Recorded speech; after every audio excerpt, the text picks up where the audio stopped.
เดี๋ยวสักครู่ครับโหในรอบ2 อาทิตย์กว่า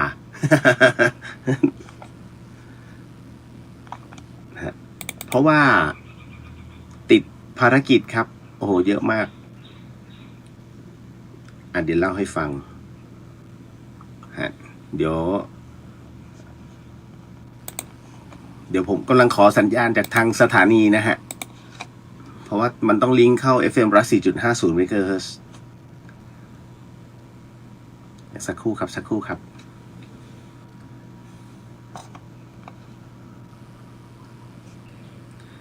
ก็เดี๋ยวเล่าให้ฟังก่อนฮะเหตุเป็นเพราะว่าโดนเอฟเฟกต์จากการขอโหสิกรรมครั้งที่ผ่านมาก็หนักพอสมควร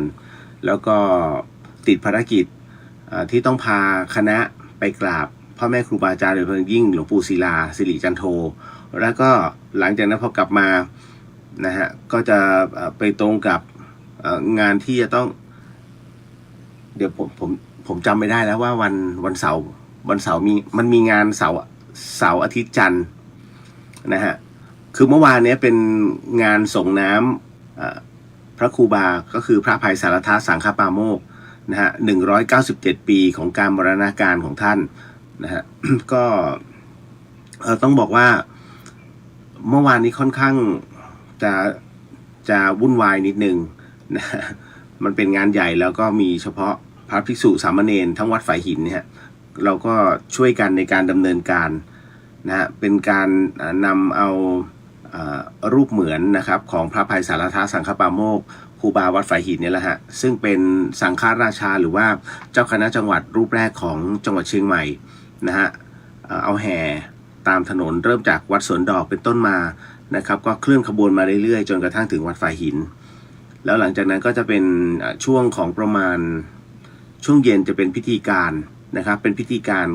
ของสงฆ์นะฮะก็เป็นการสวดมาติกาถือได้ว่าอีกหลายๆเรื่องครับแต่ที่เป็นเหตุจริงๆวันอาทิตย์เป็นกีฬาหมู่บ้านนะครับในช่วงวันอาทิตย์ที่ผ่านมาเป็นกีฬาหมู่บ้านของประจำวัดฝายหินแต่ที่หนักสุดก็คือเรื่องของการทำอโหสิกรรมเมื่อก่อนสงกรานต์จำได้ไหมฮะ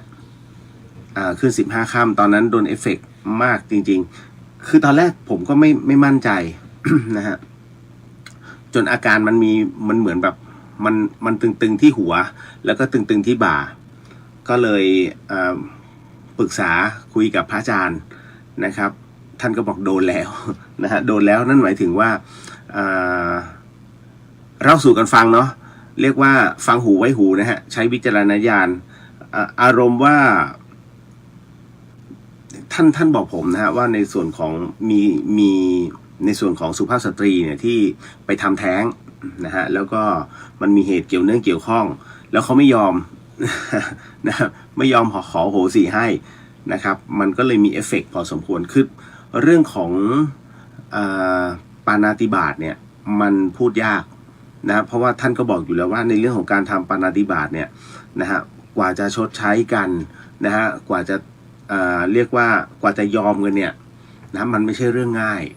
นะเพราะว่าการทำให้สูญเสีย1 ชีวิตไปเป็น1 จิตวิญญาณนะเป็น1 ดวงจิตที่ต้องมาเกิดเนี่ยมันมีผลนะฮะก็พอสมควรเลยทีเดียวแล้วก็เดี๋ยวก็คงจะมีเรื่องราวเรื่องเล่าพอสมควรนะฮะที่ผ่านมามีหลายคำถามที่ก็ถามมาเหมือนกันครับว่าผมหายไปไหน ไม่จัดแล้วเหรอไม่ใช่ครับคือยังจัดอยู่แต่กรณีตรงนี้นั่นหมายถึงว่าไม่ทราบว่าพระอาจารย์เข้ายังนะ6 นาทีน่าจะเข้าแล้วเนาะสาธุครับเอาละครับคุณฟังครับนี่คือสถานีวิทยุ FM 104.50 เมกะเฮิรตซ์นะครับเดอะเฮียนครับเดอะเฮียนมาแล้วนะฮะสถานีวิทยุพระพุทธศาสนาแห่งชาติและสังคมก็เป็นประจำนะครับนะตั้งแต่วันจันทร์จนถึงวันศุกร์วันนี้ก็เลยถือโอกาสนะฮะเพราะว่าเมื่อวานนี้ค่อนข้างจะเรียกได้ว่าวุ่นวายพอสมควรนะครับ แล้วก็เสียงผมหายเลยนะฮะเพราะโอ้โห3 วันพูดต่อเนื่องนะฮะแล้วก็สลับสับเปลี่ยนกันนะเพียงแต่ว่าผมจะเป็นตัวหลักในเรื่องของ การอธิบายเรื่องราวหรือว่าประวัติคร่าวๆของพระครูบาเดี๋ยววันนี้นะฮะก็จะเหมือนเดิมก็จะเป็นการในส่วนของเชิญชวนทุกท่านเนี่ยนั่งกรรมฐานกันโดยวันนี้ผมก็จะพูดถึงนะฮะในเรื่องของหลวงปู่สิมพุทธาจาโรนะฮะก็เป็นอีกหนึ่งองค์หลวงพ่อหลวงปู่นะฮะที่เรียกว่าหลายๆท่านนั้นได้ยินชื่อเสียงของท่านมานานและที่สำคัญก็คือว่าท่านก็เป็นอีกหนึ่งศิษย์เอกของหลวงปู่มั่นภูริทัตโตเช่นกันนะฮะเดี๋ยวอีกสักครู่หนึ่งนะฮะแล้วก็คือการเล่าผมจะเอาแค่ตัวหัวใจสำคัญของหลวงปู่ที่ทิ้งเอาไว้ให้นะครับแล้วหลังจากนั้นก็มาตอบเรื่องราวตอบคำถามกันนะฮะว่าท่านสงสัยอะไรตรงไหนก็สามารถที่จะส่งข้อความมาได้ผ่านขออภัย SMS ใช้ไม่ได้นะ Messenger แล้วกันนะครับเรียวเดอะเฮียแล้วก็พุทธิสิทธิ์รัตนสมบูรณ์เอา2ช่องทางนี้เพราะผมจัดที่กุฏิไม่ได้จัดที่สถานีเนาะนะฮะเพราะฉะนั้นมันก็จะโดนจำกัดด้วยการมองเห็นพอสมควรครับนะฮะก็อีกหลายเรื่องนะฮะที่มีคำถามเข้ามาแต่ผมว่าไม่มีโอกาสที่จะเข้าจัดรายการเพราะต้องตอบตามตรงว่ากำลังมันไม่พอน่าจะเป็นเพราะแก่ตัวลง นะเอาจริงเพราะว่าคือผมอะตื่นตี 5:30นะฮะตื่นตี 5:30เนี่ยก็มันต้องมากรรมฐานนิดนึงใช่ไหมกว่าจะเสร็จก็ประมาณ6:30นะ1 ชั่วโมงนะฮะแล้วหลังจากนั้นน็อกไป1 ชั่วโมงแล้วก็ต้องตื่นขึ้นมานะฮะแล้วก็ทำสรีระจิตของแต่ละของเราเองนะครับแล้วก็ต้องมาดูอะไรค้างนะเพราะว่าจะพอดีว่าวัดเนี่ยอยู่ในโครงการของ5สนะฮะก็คือเป็นวัดที่อยู่ในโครงการตรงนี้นะฮะมันก็ต้องจัดทำพอสมควรแล้วผมเนี่ยจะต้องทำพวกโปสเตอร์จะต้องทำป้ายอะไรพวกนี้ครับพอสมควรมันก็เลยไม่ค่อยจะมีเวลาเท่าไหร่มันต้องออกแบบถ้าคนที่เข้าใจในเรื่องของการทำกราฟิกเข้าใจในเรื่องของการออกแบบเนี่ยฮะท่านจะรู้ทันทีว่ามันจะใช้เวลาพอสมควรในเรื่องของไอเดียนะฮะ ผมไม่ได้เก่งมากมายเพียงแต่ว่ามันบางทีมันต้องนิดนึงมันต้องฟีลอะนะฮะพอมันไม่มีฟีลคือมันระหว่างธรรมะกับศิลปะที่ต้องใช้ฟีลมันคนละขั้วนะฮะธรรมะเนี่ยมันคือการเข้าใจในธรรมชาติเข้าใจในหลักธรรมแล้วก็ปล่อยวางแต่พอมาเจอในงานศิลปะนั้นน่ะมันคือการสร้างสรรค์มันต้องมีจินตนาการมันขัดแย้งกันนะเพราะธรรมชาติเมื่อเข้าใจแล้วให้ปล่อยวางทั้งหมดคือสุญญตาแต่ศิลปะมันไม่ใช่คือไอ้ที่มึงปล่อยไปมึงต้องดึงกลับเข้ามา เพื่อที่จะมาบิ้วตัวเองในส่วนของไอเดียแล้วก็วางภาพตรงนั้นลงไปมันไม่เหมือนกันฮะคืออันนึงทิ้งพอทิ้งเสร็จปุ๊บเก็บมาเพื่อมาทำงานพอเก็บมาทำงานเสร็จปุ๊บมีเวลาว่าเอานี้ทิ้งไปมันจึงไม่จบไงฮะมันจึงไม่จบคือถ้าทิ้งตลอดมันจบแต่นี่มันไม่ใช่มันต้องดึงกลับมานี่แหละฮะมันเป็นความขัดแย้งระหว่างธรรมะกับศิลปะแต่ท้ายที่สุดแล้วเนี่ยนะฮะเมื่อถึงจุดหนึ่ง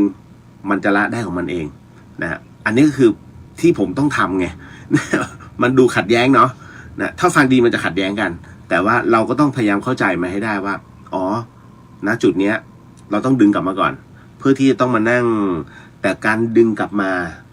คือคนที่เรียนศิลปะจะรู้ว่ากว่าจะดึงกว่าจะได้ฟีลมันใช้เวลานะเหมือนกับนักแต่งเพลงฮะนะครับเพราะฉะนั้นหลายๆคนก็ไม่เคยทราบใช่ไหมว่าผมเคยออกซิงเกิล พี่เรียนเคยออกซิงเกิลนะฮะกับวงบิสกิตนะครับแล้วก็ เราก็ทิ้งไปนะฮะคือเราก็ไม่เคยบอกใครหรอกเพียงแต่ว่า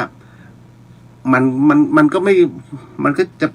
อะไรล่ะมันจะปิดกันไปมากน้อยแค่ไหนก็แค่ให้รู้ว่าเราเคยออกตรงนี้นะฮะอยู่เบื้องหลังศิลปินมากมายนะครับแต่ในขณะนั่นคืองานศิลปะที่เล่าให้ฟังเห็นไหมมันต้องดึงอารมณ์ดึงอะไรหลายๆอย่างเข้ามาเพื่อที่จะก่อกำเนิดให้เกิดเรื่องราวตรงนี้แต่ท้ายสุดต้องดึงกลับไปต้องทิ้งมันให้ได้นะฮะเดี๋ยววันนี้จะเป็นธรรมะของหลวงปู่สิมท่าน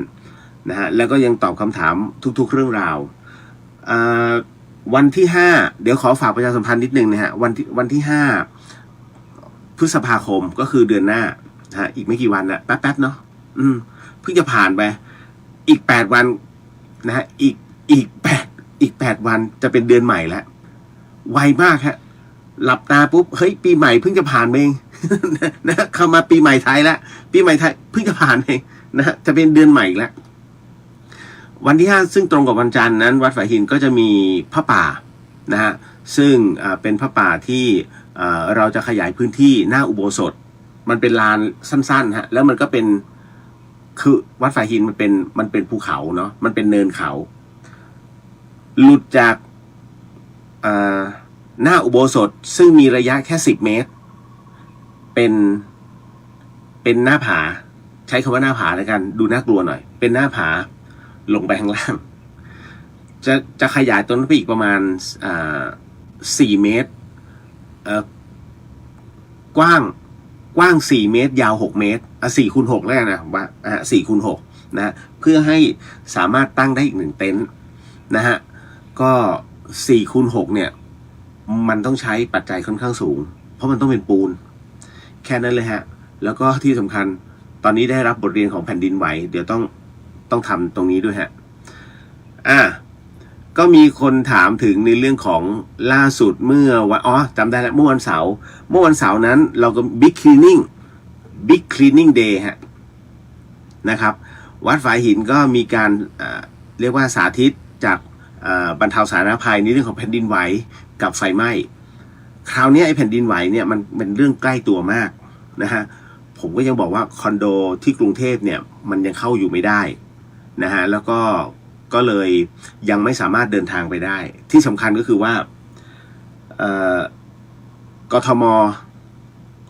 นะฮะหรือว่าเขตต่างๆเนี่ยให้ค่าซ่อมแซมเรียกว่าคือรับไม่ได้ หลายๆท่านได้เห็นภาพที่เขาที่ตัวแทนพี่น้องประชาชนไปบอกในสภาใช่ไหมฮะราคาที่เขาให้เนี่ยแผลหนึ่งเนี่ยตารางเมตรละ41 บาทเอาจริงนะอยากจะดูหน้าคนที่ตีตรงนั้นน่ะตีราคาแล้วไม่ขอรับของแต่ขอให้เขาซื้อให้หน่อยมันเป็นอย่างนั้นจริงๆฮะซึ่งเนี่ยมันเกิดอะไรขึ้นกับกระบวนการคิดนะฮะที่มันไม่มีการรองรับกับผู้ที่ประสบภัยนะฮะอันนี้แจ้งไว้ว่ามันเกิดอารมณ์ตรงนี้เกิดขึ้นแต่เราก็ไม่ได้โวยวายหรอกผมมองว่าไม่รับดีกว่านะฮะคือถ้ารับแบบนี้แล้วค่ารถกรุงเทพเชียงใหม่ค่าน้ำมันไม่คุ้ม นะฮะซ่อมเองดีกว่าค่อยๆซ่อมไปจุดของผมมันค่อนข้างจะแข็งแรงห้องไม่ได้เสียหายไม่เหมือนห้องอื่นไงเพียงแต่ว่ายกตัวอย่างให้ฟังว่าแผลที่อยู่ห้องข้างๆมันแตกซึ่งแตกในห้องเขานะไม่ใช่ห้องเราไม่กระทบเลยฮะห้องผมไม่กระทบนะไอ้นั่น41 บาทแล้วก็ปูนแตกคือปูนแตกเนี่ยในส่วนของอะไรนะคานให้600พระเจ้า นะฮะหล่อปูน600ปูนได้ถุงครึ่ง นะนี่ไม่รวมค่าแรงนะไม่ให้ค่าสีด้วยนี่อันนี้ก็ต้องวางอุเบกขาคือถ้าเราทำอะไรไม่ได้นะพระพุทธเจ้าจึงให้อาวุธมาจำได้ไหมฮะพระพุทธเจ้าเนี่ยให้อาวุธเรามากำจัดกิเลสในใจนะฮะความโมโหโทโสอะไรเกิดขึ้นเนี่ยนะเมื่อมันทำอะไรไม่ได้ให้วางอุเบกขานะฮะนี่คือหลักพรหมวิหารเลยนะครับเพราะฉะนั้นแต่ก็ให้รู้ว่าไอการที่มันเกิดแผ่นดินไหวเกิดขึ้นแล้วมันมีการถล่มเกิดขึ้นนี่คือกฎไตรลักษณ์มันมีการเกิดขึ้นตั้งอยู่และดับไปเพราะท้ายที่สุดแล้ววันหนึ่งนะฮะทุกที่ฮะ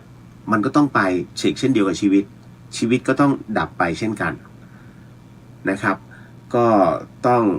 ทั้งหมดทั้งมวลเนี่ยฮะถึงได้บอกว่ามันเป็นไปตามเหตุปัจจัยอันนี้บอกก่อนนะวันที่ 5นั้นจะมีพระป่าของวัดฝายหินเกิดขึ้นแต่ในขณะเดียวกันนะฮะห้องน้ำก็ยังคงต้องทำอยู่นะเพราะว่าคือซื้อของผมพยายามจะซื้อของให้เยอะที่สุดนะฮะปัจจัยมันไม่พอหรอกนะฮะท่านคำนวณกันง่ายๆแล้วเหล็กขึ้นทุกวันพยายามจะซื้อพอวางเสร็จปุ๊บก็ท่านก็ทำกันแต่มันก็ยังไม่พอนะเดี๋ยวอีกนิดนึงก็อีกครั้งเดี๋ยวน่าจะจบแล้วล่ะเพราะผมบอกว่าถ้าไม่เสร็จครั้งนี้จบแล้วนะไม่เอาแล้วนะฮะเกรงใจนะฮะ ยังมีในส่วนของคือการก่อสร้างมันมีเรื่อยๆนะอย่าเบื่อนะฮะเพราะว่าทั้งหมดทั้งมวลเนี่ยมันไม่ได้มีอะไรที่นอกเหนือไปกว่าการทำให้เกิดถาวรวัตถุที่มันเกิดขึ้นนะฮะเพราะว่าหลวงพี่ที่วัดฝายหินโดนไล่ที่หมายถึงกุฏิของท่านเนี่ยนะฮะมันเป็นกุฏิที่โยมเขาแค่ฝากเอาไว้นะครับแล้วช่วงนั้นมันไม่มีที่พักแล้วท่านอยู่ที่นี่สุดท้ายตอนนี้โยมเขาจะเอาคืนนะฮะก็ต้องย้ายทั้งหมดทั้งมวลนะครับผมก็บอกงั้นมาอยู่ที่นี่ก็ไม่เอา ถ้าไม่เอาก็คือท่านก็จะอยู่ล่อนเล่วนารามนะก็อยู่ภายในนี้มันก็ไม่ได้อีกนะอันนี้ก็เลย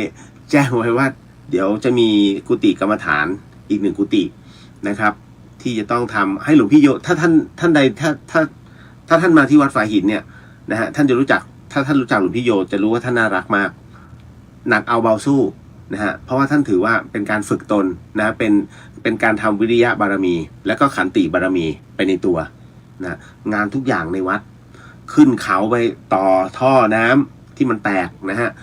ทำนะฮะปรับพื้นที่น้ำตกเอาหมดนะฮะขนอิฐแบกปูนนะฮะท่านทำหมดไม่เกลี่ยงนะฮะเพราะว่าท่านถือว่ามาเพื่อชดใช้มาเพื่อภาวนามาเพื่อทำบารมีให้กับตนนะแล้วก็ภาวนาไปด้วยนี่แหละฮะก็อีก1พระดีนะฮะที่จะบอกว่าเดี๋ยวในระยะเวลาน่าจะเป็นเดี๋ยวขอห้องน้ำเสร็จปุ๊บก็จะขึ้นกุฏิท่านนะครับหมดแล้วโดยส่วนตัวผมเดี๋ยวตอนนี้ปรึกษากันอยู่ว่าจำเรื่องราวของหลวงพี่ติ๊กได้ไหมฮะที่อยู่วัดดอยลังกาที่อยู่ในป่าเลยฮะจำได้ไหมฮะที่ท่านถูกพวกร้านวัสดุก่อสร้างหลอกให้เอาของไปก่อนแล้วรีบทวงเงินนั่นนะฮะก็เลยมองว่ากำลังปรึกษากับคณะต้นบุญธรรมส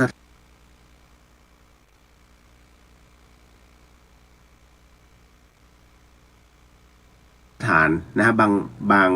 บางส่วนว่าเราทำผ้าป่าไปช่วยท่านดี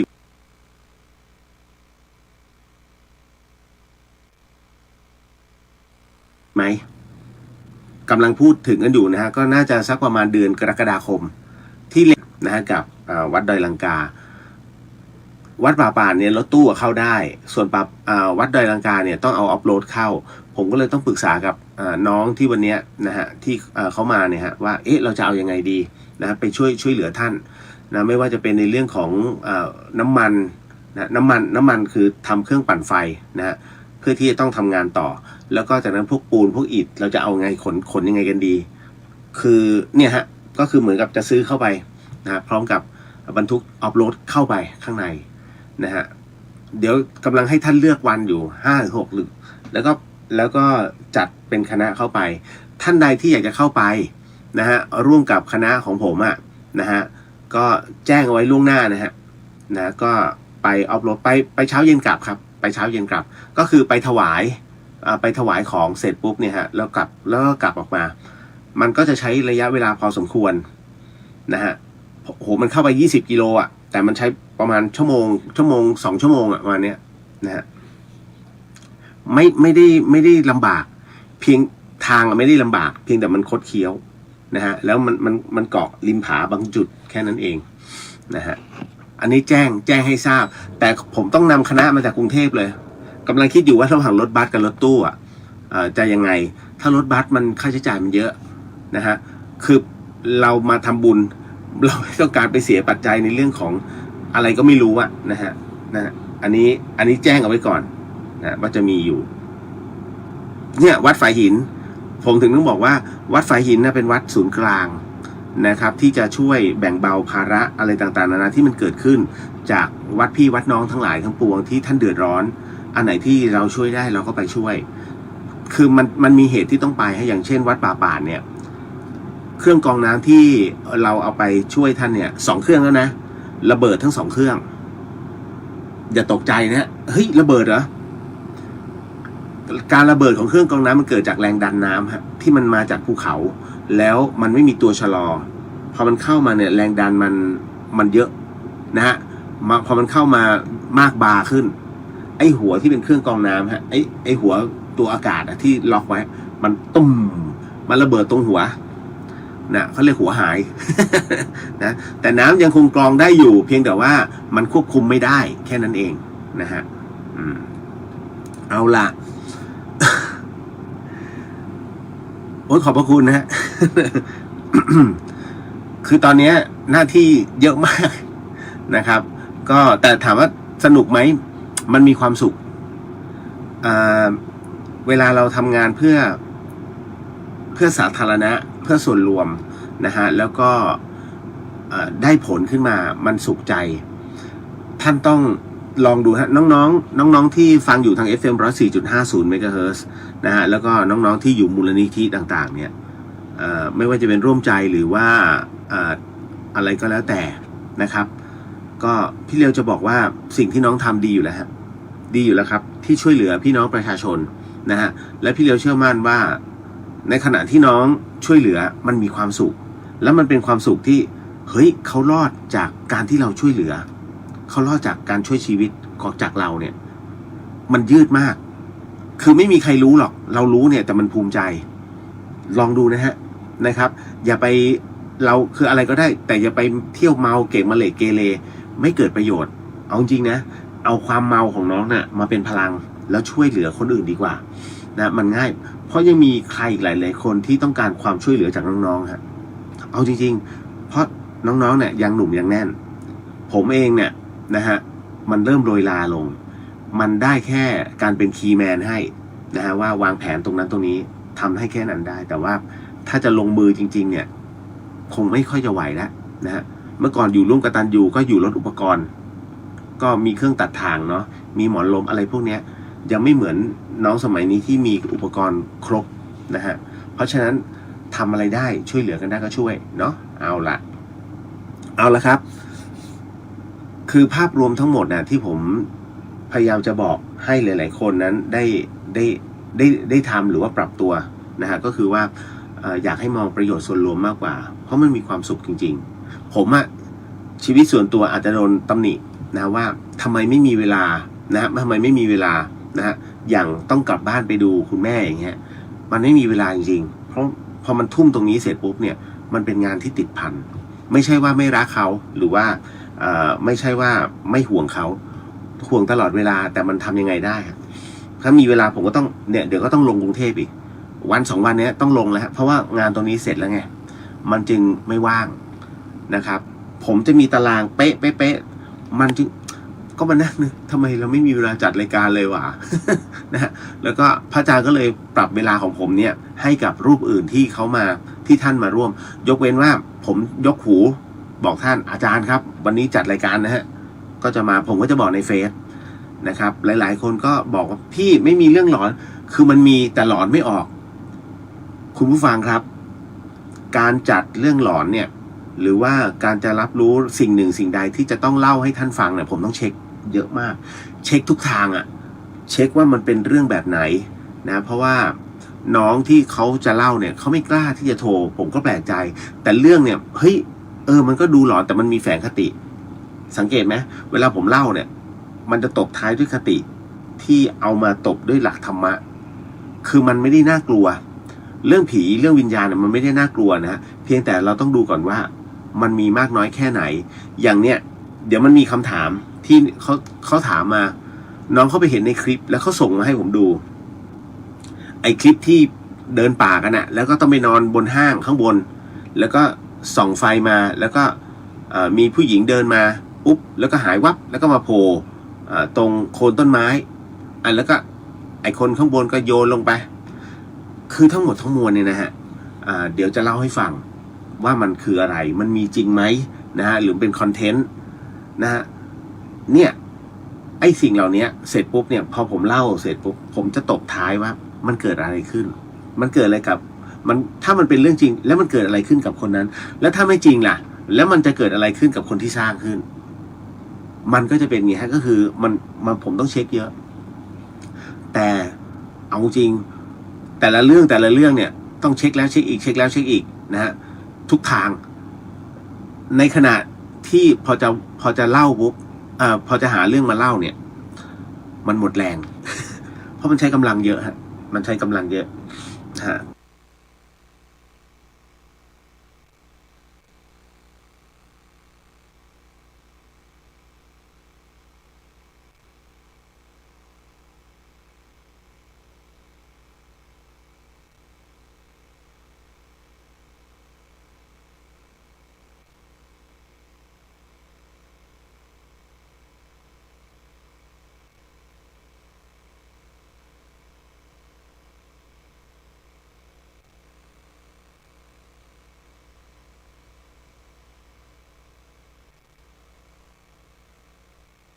ในส่วนของตัวเองกับตัวกับจิตเขาด้วย ไม่ให้มาแต่ละกันฮะสวัสดีทุกท่านครับสวัสดีฮะสวัสดีครับสวัสดีทุกท่านนะครับสาธุครับนะฮะนานๆเจอกันทีนะก็คิดถึง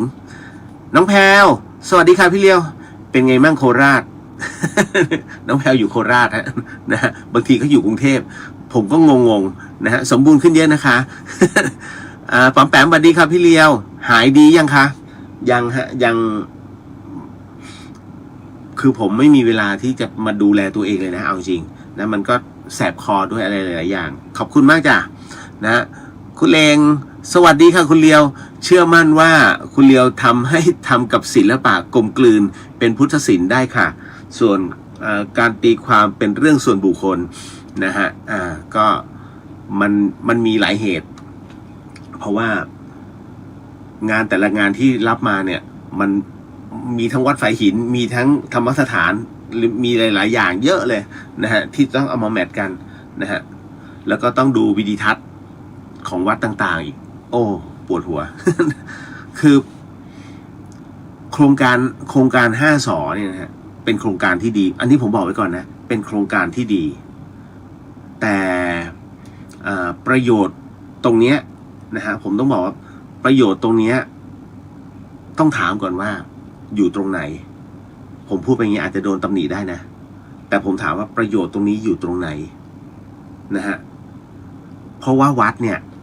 นะครับแต่ละที่เนี่ยฮะ1กำลังของแต่ละวัดไม่เหมือนกัน2ทำเลที่ตั้งของแต่ละวัดไม่เหมือนกัน3กฎระเบียบของแต่ละวัดนะฮะนอกจากพระวินัยแล้วกฎระเบียบที่วางเอาไว้เนี่ยก็ไม่เหมือนกันนะฮะอันที่4นะฮะวัดนี้เป็นวัดที่เผยแผ่ธรรมะฮะ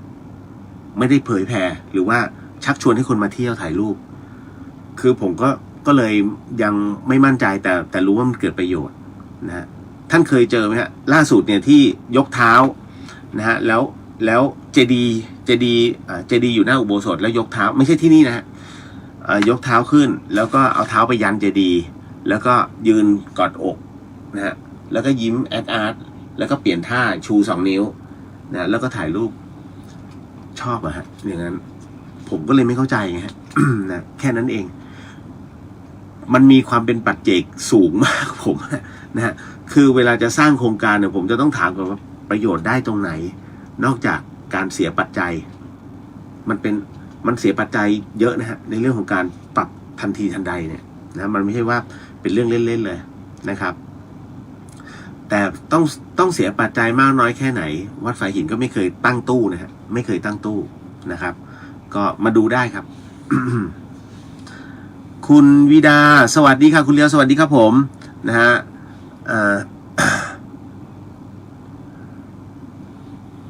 น้องมันนี่เดินทางไปกราบครูบาอาจารย์ที่อีสานเป็นไงบ้างครับราบรื่นดีครับก็โดนพายุฤดูร้อนนิดนึงตรงหลวงปู่สมพรหลวงตาสมพรนะฮะที่วัดสุทธิวนารามนะฮะไม่ใช่วรารามนะฮะวัดสุทธิวนารามกรุงเทพอันนี้วัดสุทธิวนารามนะอยู่ที่บึงกาฬนะฮะอันนั้นก็เอาพระบรรจุในเจดีย์นะฮะก็ที่ไปกราบก็มีหลวงปู่มหาตุ่มมีหลวงปู่ศิลานะฮะมีอะไรล่ะได้ถวายระฆังนะฮะคือเยอะมากนะได้ถวายหอระฆังนะครับแล้วก็แล้วก็อะไรนะเดี๋ยวได้เข้ากราบ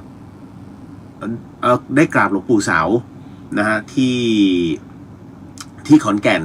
นะฮะตรงเขาสวนกวางนะฮะคือแต่ละรูปที่ผมพาไปอ่ะผมก็จะได้รายชื่อพ่อแม่ครูบาอาจารย์มาก่อนแล้วค่อยๆจัดทริปว่าไปกราบเพื่อคือผมอ่ะโดนด่ามาไม่รู้เท่าไหร่ต่อเท่าไหร่แล้วว่าทำไมจะต้องมาพามากราบนะฮะมาทำไมไม่ทำเองนะครับคือเราอะเข้าใจแล้ว ผมก็จะบอกผมอะไม่มีปัญหาครับผมพยายามปฏิบัติตัวเองแต่ญาติโยมอะเขาขยันขยอเขาอยากจะมากราบนะฮะเพราะฉะนั้นเนี่ยก็เลยบอกก็เอาแค่เป็นผู้นำทางนะฮะมากราบส่วนตรงนั้นหลวงปู่จัดการเลย หลวงปู่ท่านก็ไล่ยาวนะ ไม่ใช่เชิงท่านก็เชิงสอนนั่นแหละนะไม่ต้องมาหากราบปฏิบัติเอาเองนั่นแหละประมาณนี้นะแต่ละรูปสนุกครับแต่แต่ละทริปก็จะมีอะไรที่สนุกสนานก็อายุส่วนใหญ่แล้วก็จะ60อัพไปแล้วนะครับก็30ท่านต่ำกว่า60ก็นิดหน่อยเพราะรถบรรจุได้52คนนั่นนะก็ที่เหลือก็ประมาณนี้ อารมณ์ว่าความสุขวัยเกษียณฮะ นะฮะแต่ก็น่ารักทุกคนฮะน่ารักทุกคนนะฮะคุณเพนสวัสดีค่ะพี่เลียวสวัสดีครับผมนะฮะคุณเมทัศน์สวัสดีครับพี่เลียวสวัสดีครับนะน้องลิลลี่สวัสดีครับพี่เลียวสวัสดีครับผมนะฮะอันนี้น้องอะไรอ่านไม่ออกอะบัวชันใช่ไหมบัวจันใช่ไหมฮะนะฮะสวัสดีค่ะสวัสดีครับผมนะฮะคุณเมธศรีสวัสดีครับพี่เลียสวัสดีครับคุณนัทศรีสวัสดีครับพี่เลียสวัสดีฮะต่อสวัสดีครับพี่สวัสดีจ้านะฮะโอ้ยนะฮะน้องๆก็เข้ามาแล้วก็สวัสดีอย่างเป็นทางการแล้วกันฮะกูฟังที่ฟัง FM 104.5 เมกะเฮิรตซ์นะเข้าไปทาง Facebook ก็ได้นะครับพุทธิสิทธิ์รัตนสมบูรณ์แล้วก็เลียวเดอะเฮียนนะครับเดี๋ยวขออนุญาตถ้าจะชวนนั่งสมาธินะฮะก็ไหวไหมไหวเนาะนะฮะน้องสวินีสวัสดีค่ะนะฮะเดี๋ยวจะขอชวนนั่งสมาธินิดนึงเนาะนะครับเพราะว่ากำหนดจิตกำหนดใจนะเดี๋ยวนะฮะมีรถขึ้นด้วยเหรอคือตอนเนี้ยกุฏิที่อยู่เนี้ยมันอยู่ติดทางขึ้นไปเส้นธรรมชาติ5 ทุ่มครึ่งมีรถขึ้นด้วย นะคือปกติเนี่ยเขาปิดป่าแล้วไงนะเขาจะไม่ให้ขึ้นเพราะฉะนั้นผมมันจะรู้ว่าใครขึ้นใครเสียงมันมานะฮะแล้วมันติดกับป่าช้านะป่าช้าป่าเร็วเป็นยังไงมีนะฮะป่าเร็วก็มีนะครับเพียงแต่เราไปรับรู้ว่าป่าช้าคือการไปแบบช้าๆ ไปแบบช้าๆนะฮะเดี๋ยวขออนุญาตแล้วกันนะฮะเพราะว่า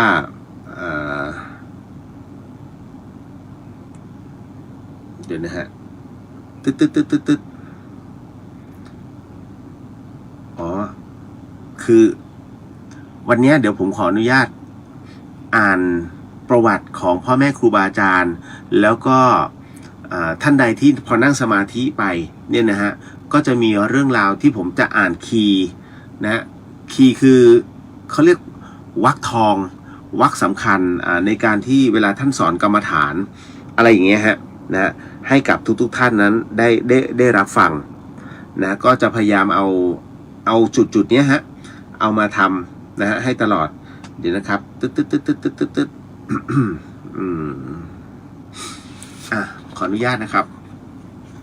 เดี๋ยวเรามาสมทานศีลกันด้วย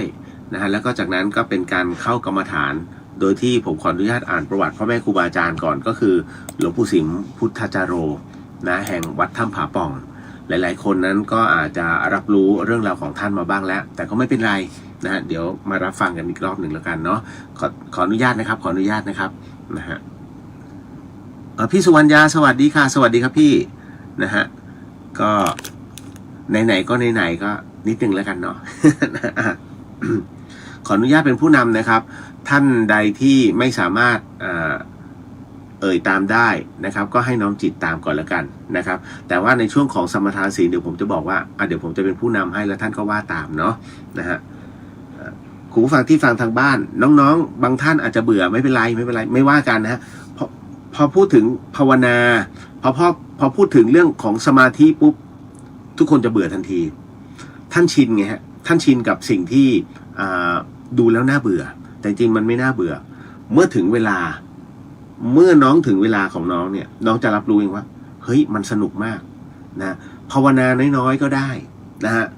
ครับแต่เอาจริงนะในเรื่องของภาวนาก็สามารถภาวนาไปจนถึงพระนิพพานก็สวดมนต์นั่นแหละนะฮะเพราะตรงนี้เนี่ย ท่านสมเด็จท่านสมเด็จประยุทธ์โตนั้นท่านก็ได้กล่าวตรงนี้ไว้นะฮะผมก็ต้องยึดตามท่านเพราะท่านคือพระไตรปิฎกเคลื่อนที่นะฮะแล้วท่านกล่าวถึงในพระไตรปิฎกก็ได้กล่าวไว้เช่นกันโทษไม่ได้นะฮะนี่นะฮะเอาละแต่ของผมมันสายหลวงปู่มั่นนะฮะหลวงปู่มั่นบอกว่าให้ภาวนานะฮะให้ภาวนาด้วยนะฮะแล้วก็ให้เจริญสมาธิด้วยแต่เมื่อเจริญสมาธิพอสมควรแล้วสิ่งที่ดีที่สุดคือให้พิจารณาตรงนี้นะฮะตัวพิจารณานี่แหละที่ตัวสร้างให้เกิดการบรรลุหรือการเข้าใจในธรรมะได้มากขึ้นแค่นั้นนะฮะขออนุญาตนะครับ นะโมตัสสะภะคะวะโตอะระหะโตสัมมาสัมพุทธัสสะนะโมตัสสะภะคะวะโตอะระหะโตสัมมาสัมพุทธัสสะนะโมตัสสะภะคะวะโตอะระหะโตสัมมาสัมพุทธัสสะปุริมันจติสังราชาทัตตระโตปัสสสติคัตถพานังอธิปติมหาราชาจะสัสสิโสปุตตปิตัสสะภะโวอัมมานามหาพลาอิทิมันโตชุติมันโตวันโตยสัทิโนโมธัมมานาทังสุทักขินันจติสังราชาวิรุณโหตปัสสสติกุปทานังอธิปติมหาราชาจะสัสสิโสปุตตปิตัสสะภะโวอัมมานามหาพลาอิทิมันโตชุติมันโตวันโตยสัทิโนโมธัมมานาทังสุปัจฉิมันจติสาราชาวิรูปโคปัสสสตินาคานังอธิปติมหาราชาจะสัสสิโสปุตตปิตัสสะภะโวอัมมานามหาพลาอิทิมันโตชุติมันโตวันโตยสัทิโนโมธัมมานาทังสุอุตรัญจติสังราชากุเวโรตปัสสสติยาคานังอธิปติมหาราชาจะสัสสิโสปุตตปิตัสสะภะโวธัมมานามหาพลาอิทิมันโตชุติมันโตวันโตยสัทิโนโมธัมมานาทังสุปุริมาทิสังทตารโททากิเนนาวิรุหโกปาชิเมนาวิรูปโคกุเวโรตรังทิสังจัตตารโรเตมหาราชาสมันตาจตุโรติสาทานทลมานาอัทังสุสักเคกาเมจรูเปคิริสิขรตเตจัตตริเควิมาเนทีเปรเทจคาเมตลุวนาคหเนเคหาวัตุมหิเขเตภุมมาจยันตุเทวาชลทลวีสเมยักขคันทัพพนาคาติทันตาสันติเกยังมุนิวรวจนังสาทโวเมสุนันตุธรรมสวนการโรอยัมพัทันตาธรรมสวนการโรอยัมพัทันตาธรรมสวนการโรอยัมพัทันตาต่อไปก็ขอให้ทุกท่านนะว่าศีลห้านะฮะพุทโธธัมโมสังโฆศีลข้อ 1ไม่ฆ่าสัตว์ศีลข้อ 2ไม่ลักทรัพย์ศีลข้อ 3ไม่ประพฤติผิดในกามศีลข้อ 4ไม่พูดเท็จศีลข้อ 5ไม่ดื่มสุราและของมึนเมาบัดนี้ข้าพเจ้าตั้งใจรักษาศีลแล้วบัดนี้ข้าพเจ้าคือผู้มีศีลข้าพเจ้าผู้มีศีลละอายต่อการทำความชั่วกลัวต่อผลของบาปกรรมข้าพเจ้าผู้มีศีลมีหิริโอตปะมีกายเป็นมนุษย์มีใจเป็นเทวดาเป็นมนุษย์เทโวผู้เข้าถึงความเป็นสหาย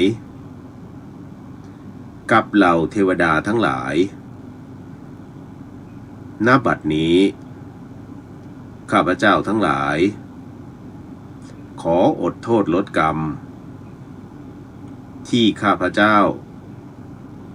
ได้ประมาทพลาดพลั้งในช่วงวันนี้ลงในฉับพลันและขอให้กรรมดีที่ข้าพเจ้าหรือเหล่ากัลยาณมิตรได้ทำไว้นั้น ขอจงมาแทรกส่งผลบุญนี้ให้ข้าพเจ้าได้มีความสุขและประสบผลสำเร็จตลอดไปเถิดสาธุสาธุสาธุเอาละฮะเอาต่อไปเป็นการเข้าว่ากรรมฐานเนาะ นะฮะ3 จบแค่นั้นเองว่าตามเนาะอิมังวิปัสสนากรรมฐานังปูเชมิทุติยัมปิอิมังวิปัสสนากรรมฐานังปูเชมิตติยัมปิอิมังวิปัสสนากรรมฐานังปูเชมิ เอาละฮะต่อไปก็เป็นการเข้ากรรมฐานเนาะนะฮะก็ใครถนัดอะไรพุทโธก็ได้หมดนะฮะใครจะถนัด แบบไหนนะมะพะทะได้หมดนะฮะเพราะฉะนั้นทั้งหมดทั้งมวลนั้น เราก็ถือว่าเราฝึกในการนั่งสมาธิกันเอาละฮะ เพื่อไม่ให้เป็นการเสียเวลาเนาะก็มือขวาทับมือซ้ายนะครับนะฮะประสานกันไว้หรือนิ้วโป้งจะชนกันก็ได้นะฮะเอาวางไว้ที่หน้าตักนั่งแบบไหนก็ได้ที่ไม่ให้ร่างกายทรมานนะครับเพราะฉะนั้นการนั่งสมาธิ นะฮะขอให้นั่งตัวตรงๆนะฮะหายใจลึกๆเข้าไปแล้วก็ผ่อนหายใจออกนะฮะกระบวนการความคิดอะไรก็ตามที่มันเป็นความคิดเชิงลบหรือว่าขุ่นมัวที่เราไปประสบพบเจอมาทั้งวันเนี่ยนะฮะให้มันทิ้งไปก่อนให้ทิ้งไว้หรือเอาวางไว้ก่อนถ้าอยากจะคิดค่อยหลังจากนี้ไปค่อยเก็บมาคิดแต่ตอนนี้เอาวางไว้ก่อนอย่าเพิ่งคิดมันแผนต่างๆที่จะต้องคิดในอนาคตก็ทิ้งไปก่อนอย่าเพิ่งเอาเฉพาะปัจจุบันก่อนนะฮะ เอาละก็สั้นๆไม่นานแต่ก็ให้ใช้จิตนั้นดูกายดูจิตของเราไปด้วยนะดูลมหายใจไปตามลมหายใจให้ได้อย่าให้หลุดก็ไม่เป็นไรนะฮะเพราะเดี๋ยวใน ในห่วงของคีย์เวิร์ดที่หลวงปู่สิงห์ท่านได้บอกเนี่ยหลุดก็ขอบคุณมันนะฮะเพื่อให้รับรู้ไงว่าอ๋อจิตมันเป็นอย่างนี้แค่นั้นเองถ้าพร้อมแล้วก็ค่อยหลับตาลงครับค่อยๆหลับตาลงแล้วหายใจลึกๆหายใจเข้าแล้วก็ผ่อนลมหายใจออกเนื่องจากว่าเป็นรายการวิทยุด้วย FM 104.50 เมกะเฮิรตซ์จังหวัดเชียงใหม่นั้นนะฮะผมไม่สามารถจะปล่อยให้ช่วงเวลาตรงนี้เป็นช่วงเวลาของการเดทแอร์ได้ก็เลยจำเป็นต้องขออนุญาตนะฮะในการบรรยายธรรมไปด้วยโดยการบรรยายธรรมในครั้งนี้ขอนำเอาปัจฉิมบทนะฮะของหลวงปู่สิมพุทธจาโรนะฮะที่ท่านได้เคยกล่าวไว้นะฮะให้เลยท่านนั้นได้รับฟังมาแล้วก็ขอย้อนกลับมาอีกรอบหนึ่งแล้วกันหลวงปู่สิมพุทธจาโรนั้นเกิดมาเพื่อทำดีที่สุดแห่งทุกข์ให้กับตนเองแล้วก็ใช้ชีวิตที่เหลือในการเกื้อกูลมหาชนอย่างแท้จริงหลวงปู่สิมนั้นพร่ำสอนเสมอมีให้ตั้งตนในทางที่ประมาททั้งความประมาทในชีวิตความประมาทในวัยและความประมาทในความตายหลวงปู่สิมนั้นท่านเน้นย้ำให้เห็นความสำคัญของการปฏิบัติภาวนาว่าเป็นหนทางอันสูงสุดที่จะทำให้คนพ้นทุกข์ดังคำสอนตอนหนึ่งที่ว่าทางพระสอนให้ละชั่วทำความดีแต่ก็ไม่ให้ติดอยู่ในความดีให้บำเพ็ญจิตให้ยิ่งขึ้นจนถึงไม่ติดดีติดชั่วจึงจะพ้นจากโลกนี้ไปได้เพราะแม้ว่าคุณความดีจะส่งผลให้เป็นสุขไปเกิดในสุคติโลกสวรรค์เป็นเทพอินทร์พรหมก็ตามแต่เมื่อกำลังของกุศลความดีนั้นเริ่มหมดลงก็ย่อมต้องกลับมาเวียนว่ายตายเกิดอีกทางพระจึงมุ่งสอนให้มุ่งภาวนาทำจิตให้รวมระวังตั้งมั่นทำจิตให้มีปัญญารู้ความเป็นจริงด้วยตนเองจนถอดถอนอุปาทานความยึดมั่นถือมั่นต่างๆออกเสียจึงจะเป็นเพื่อความสิ้นภพสิ้นชาติหมดทุกข์หมดยากโดยแท้จริงหลวงปู่สิมได้ทำหน้าที่ครูอาจารย์ไว้โดยสมบูรณ์ยิ่งแล้วทั้งด้านเทศนาธรรมและด้วยความการประพฤติปฏิบัติเป็น เป็นแบบอย่างที่ดีที่งามธรรมโอวาทจากพระธรรมเทศนาคำว่าจิตได้แก่ดวงจิตดวงใจผู้รู้อยู่ผู้เห็นอยู่ผู้ได้ยินได้ฟังอยู่เราฟังเสียงเราได้ยินเสียงใครเป็นผู้รู้อยู่ในตัวในใจตัวนั่นแหละมันอยู่ตรงนี้ให้รวมให้สงบเข้ามาอยู่ตรงนี้ตรงจิตใจผู้รู้อยู่ตาเห็นรูปก็จิตดวงนี้เป็นผู้เห็นดีใจที่จิตดวงนี้หลงไปเสียใจก็จิตดวงนี้หลงไปเสียงผ่านเข้ามาทางโสตทางหูก็จิตดวงนี้เนี่ยดวงเก่านี่แหละกลิ่นรสโผฏฐัพพะธรรมารมณ์ก็เกิดจากจิตดวงนี้เป็นผู้หลงและจิตใจดวงนี้เป็นผู้หลงมัวเมาเราก็มาแก้ไขภาวนาทำให้ใจสงบไม่ให้หันเหไปกับอารมณ์ใดเห็นสิ่งต่างๆที่เกิดดับอยู่ในตัวในใจในสัตว์ในบุคคลนี้ว่ามีเกิดขึ้นตั้งอยู่เวลาหนึ่งแล้วก็แตกดับไปเป็นธรรมดาอย่างนี้การปฏิบัติบูชาภาวนานี้เป็นการปฏิบัติภายในเป็นการเจริญภายในพุทโธภายในให้ใจอยู่ภายในไม่ให้จิตไปอยู่ภายนอกการภาวนาไม่ใช่เป็นของหนักเหมือนแบกไม้หามเสาเพราะมันเป็นของเบาที่สุดนึกภาวนาบทใดข้อใดก็ให้เข้าถึงจิตถึงใจจนจิตใจผ่องใสสะอาดตั้งมั่นเที่ยงตรงคงที่อยู่ภายในจิตใจของตนใจก็สบายนั่งก็สบายนอนก็สบายยืนไปมาที่ไหนก็สบายทั้งนั้นในตัวคนเรานี้เมื่อจิตใจสบายกายก็พลอยสบายไปด้วยอะไรทุกอย่างมันก็สบายไปมันแล้วแต่จิตเราทำอย่างไรใจจะสงบระงับมีอุบายอะไรก็อุบายไม่ขี้เกียจไงล่ะให้มีความเพียรจะสู้กับกิเลสราคะโทสะโมหะในใจได้ไปสู้ที่ไหนก็สู้ด้วยความเพียรสู้ด้วยความตั้งมั่นในใจตั้งใจลงให้มีความมั่นคงอย่าไปถอยเพียรพยายามฝึกตนอยู่เสมอบนแผ่นดินที่ผู้มีความเพียรผู้ไม่ท้อแท้อ่อนแอในดวงใจไม่ว่าจะทำอะไรย่อมสำเร็จได้ดูตัวอย่างพระพุทธเจ้าเมื่อเห็นแล้วเราต้องตั้งความเพียรลงไปภาวนาลงไปเมื่อมันยังไม่ตายก็จะไม่ถอยความเพียรก่อนไม่ได้สู้ด้วยการละทิ้งอย่าไปยึดอย่าถือเอาเขาว่าให้เราเขาดูถูกเราเสียงไม่ดีเข้าหูก็เพียรละออกไม่ให้มันหมดสิ้นเรียกว่าละไปให้หมดสิ้นมนุษย์มีปากห้ามมันไม่ให้พูดไม่ได้มนุษย์มีตาห้ามไม่ให้มันดูไม่ได้มันเป็นเรื่องของโลกท่านจึงตรัสว่าตาหูจมูกลิ้นกายใจมันเป็นความร้อนคือกิเลสก็เหมือนกับไฟมันเป็นของร้อน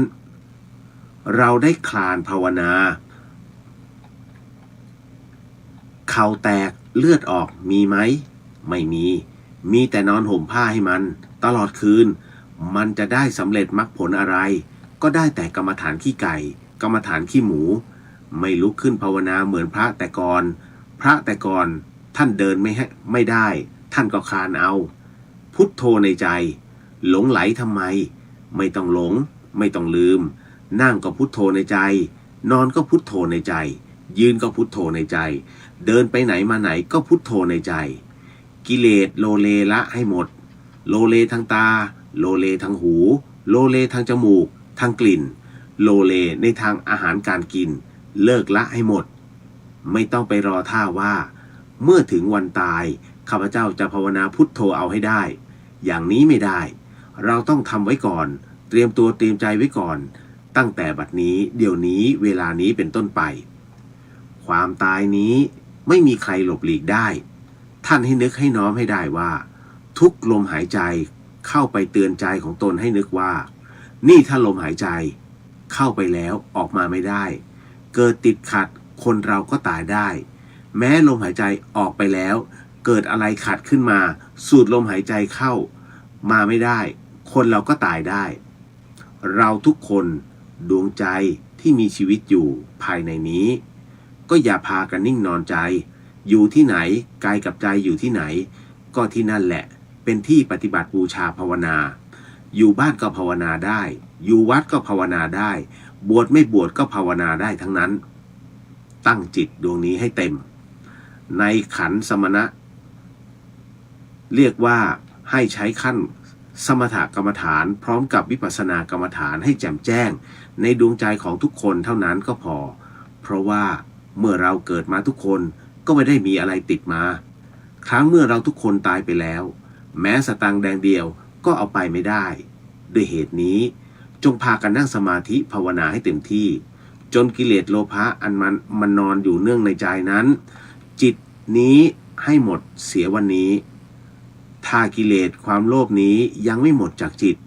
ก็ยังไม่หยุดภาวนาจนวันตายนั่นเองนั่นก็คือเป็นโอวาทธรรมส่วนหนึ่งของหลวงปู่สิมพุทธจโรหลวงปู่สิมนั้น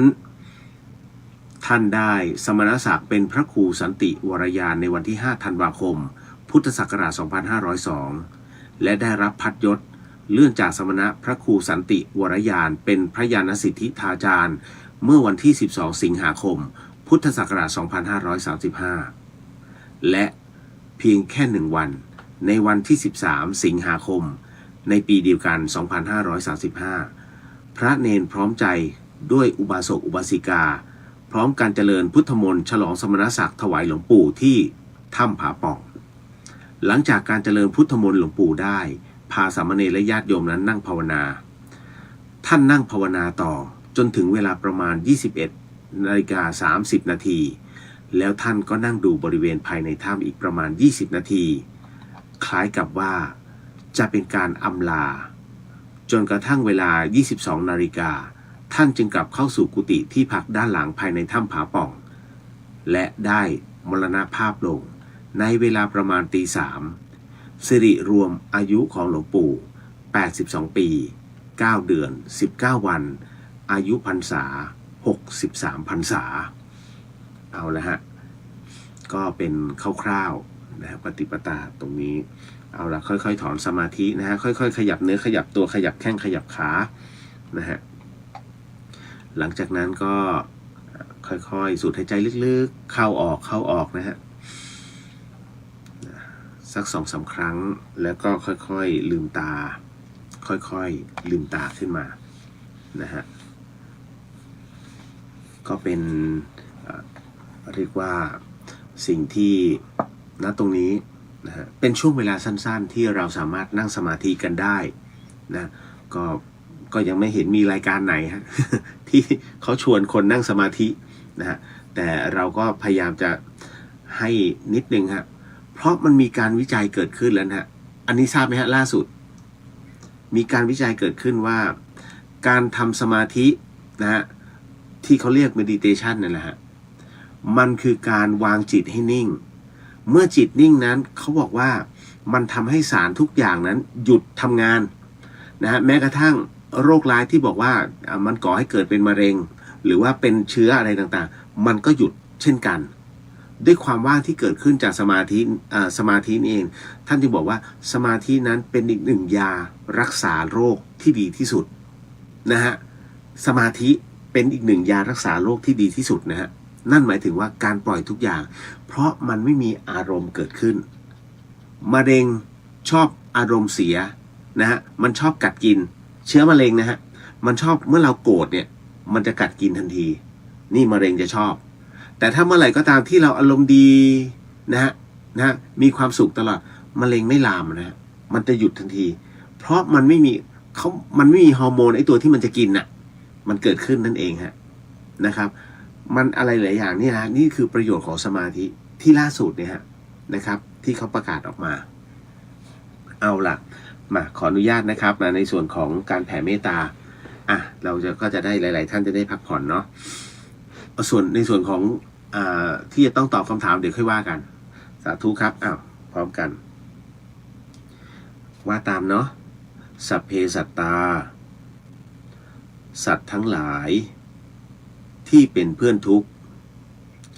เกิดแก่เจ็บตายด้วยกันทั้งหมดทั้งสิ้นอเวราจงเป็นสุขเถิดอย่าได้มีเวรแก่กันและกันเลยอภยาปัชชาจงเป็นสุขเถิดอย่าได้พยาบาทเบียดเบียนซึ่งกันและกันเลยอานีคาจงเป็นสุ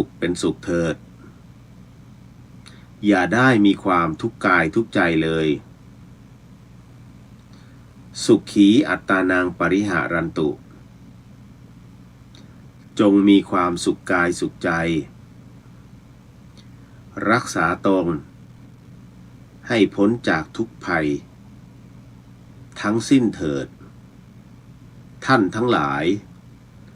ที่ท่านได้ทุกข์ขอให้ท่านมีความสุขท่านทั้งหลาย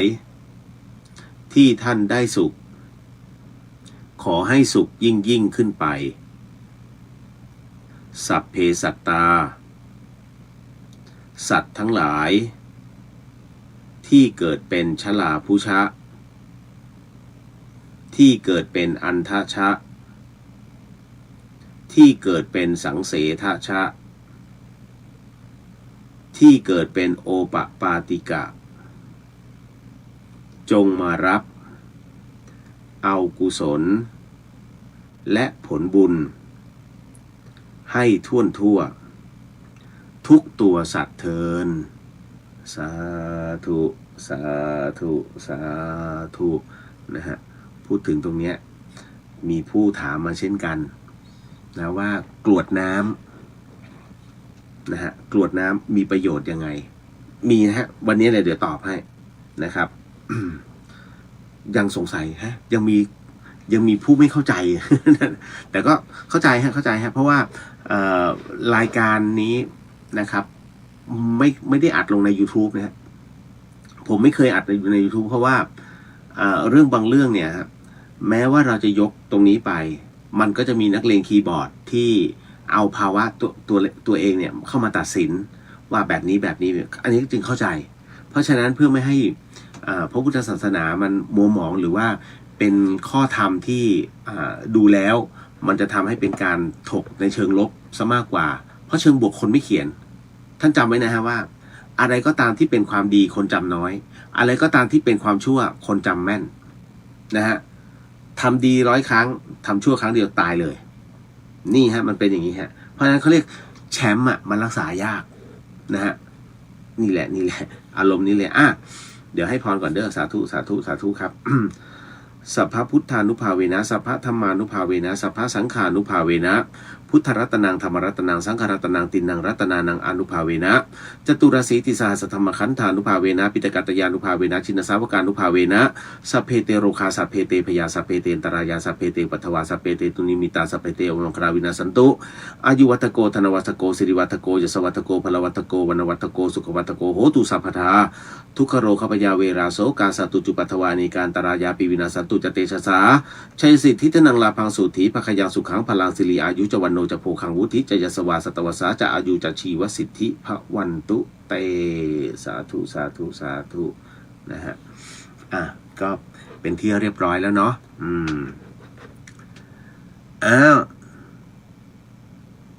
พี่จันจรัสรับฟังทางวิทยุเจ้าสาธุครับนะฮะ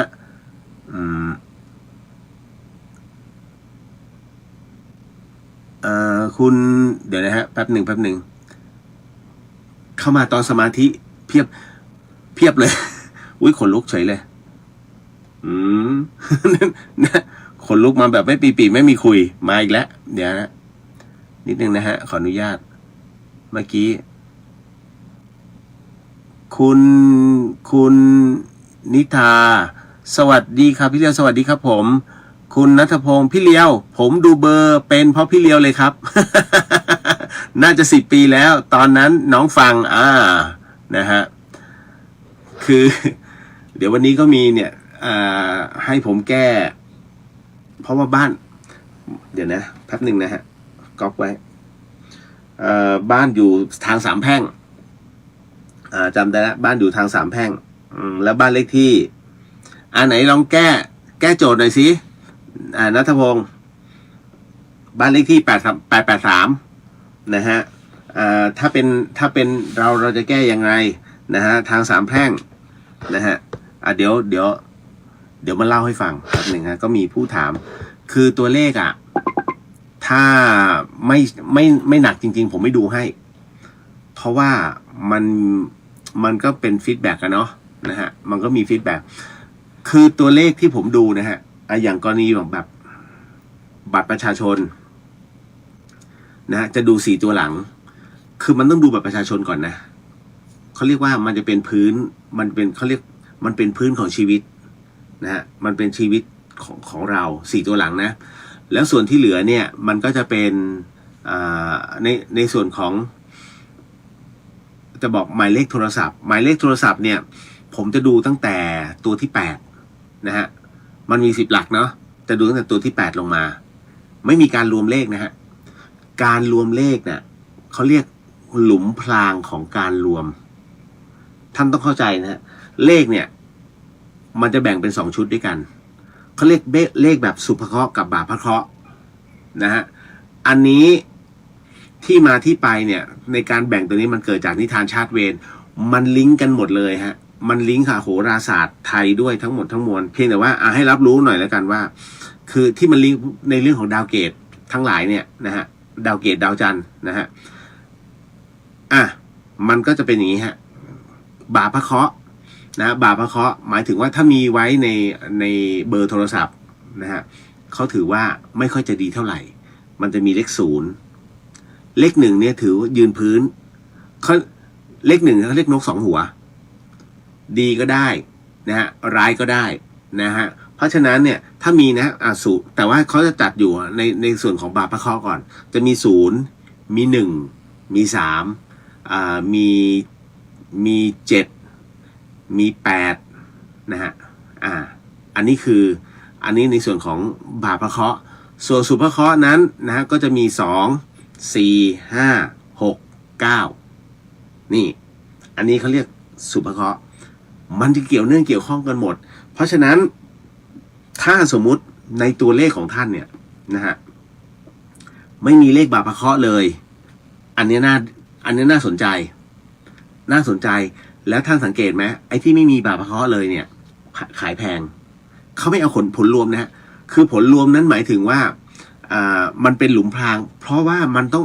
บางคนไปบอกว่าต้องเอาเลขรวมเพื่อที่จะนี่ฉันถือเลขเนี่ยผลรวม64เป็นธาตุน้ำนะฮะเนี่ยทำมาค่าขึ้นแต่พอเช็คตัวเนี่ย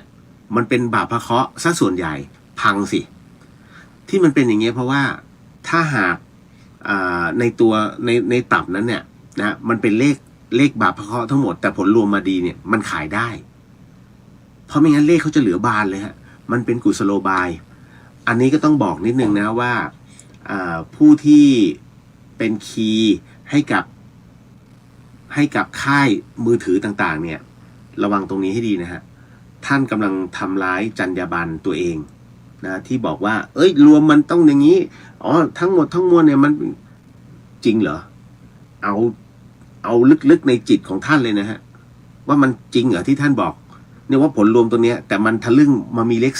3มาเบิ้ลกันเนี่ยฮะนะฮะ3ที่ดาวอังคารนะพร้อมลุยทันทีนะฮะมันเป็นเลขบาปเคราะห์มันทำให้เราใจร้อนมากขึ้นนะ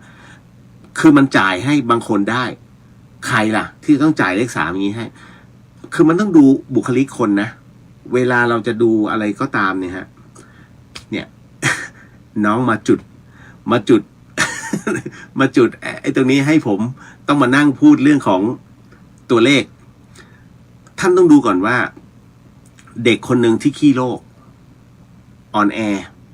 นะฮะดูแล้วเดี๋ยวป่วยแล้วก็ไม่ยอมเล่นพละจ่ายเลขนี้เลข3เลขของพลังแห่งสงครามพลังของความแข็งแรงเขาจะเป็นอีกคนหนึ่งเลยฮะมีความกระตือรือร้นมันเป็นเรื่องที่แปลกมากเพราะฉะนั้นต้องดูจิตเขาเรียกอุปนิสัยนะฮะของแต่ละคนเป็นหลักอย่าง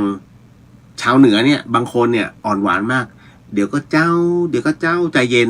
แล้วทะลึ่งไปจ่ายเลขสองให้สองเงี้ยสองมันเป็นเลขที่อ่อนหวานนะครับ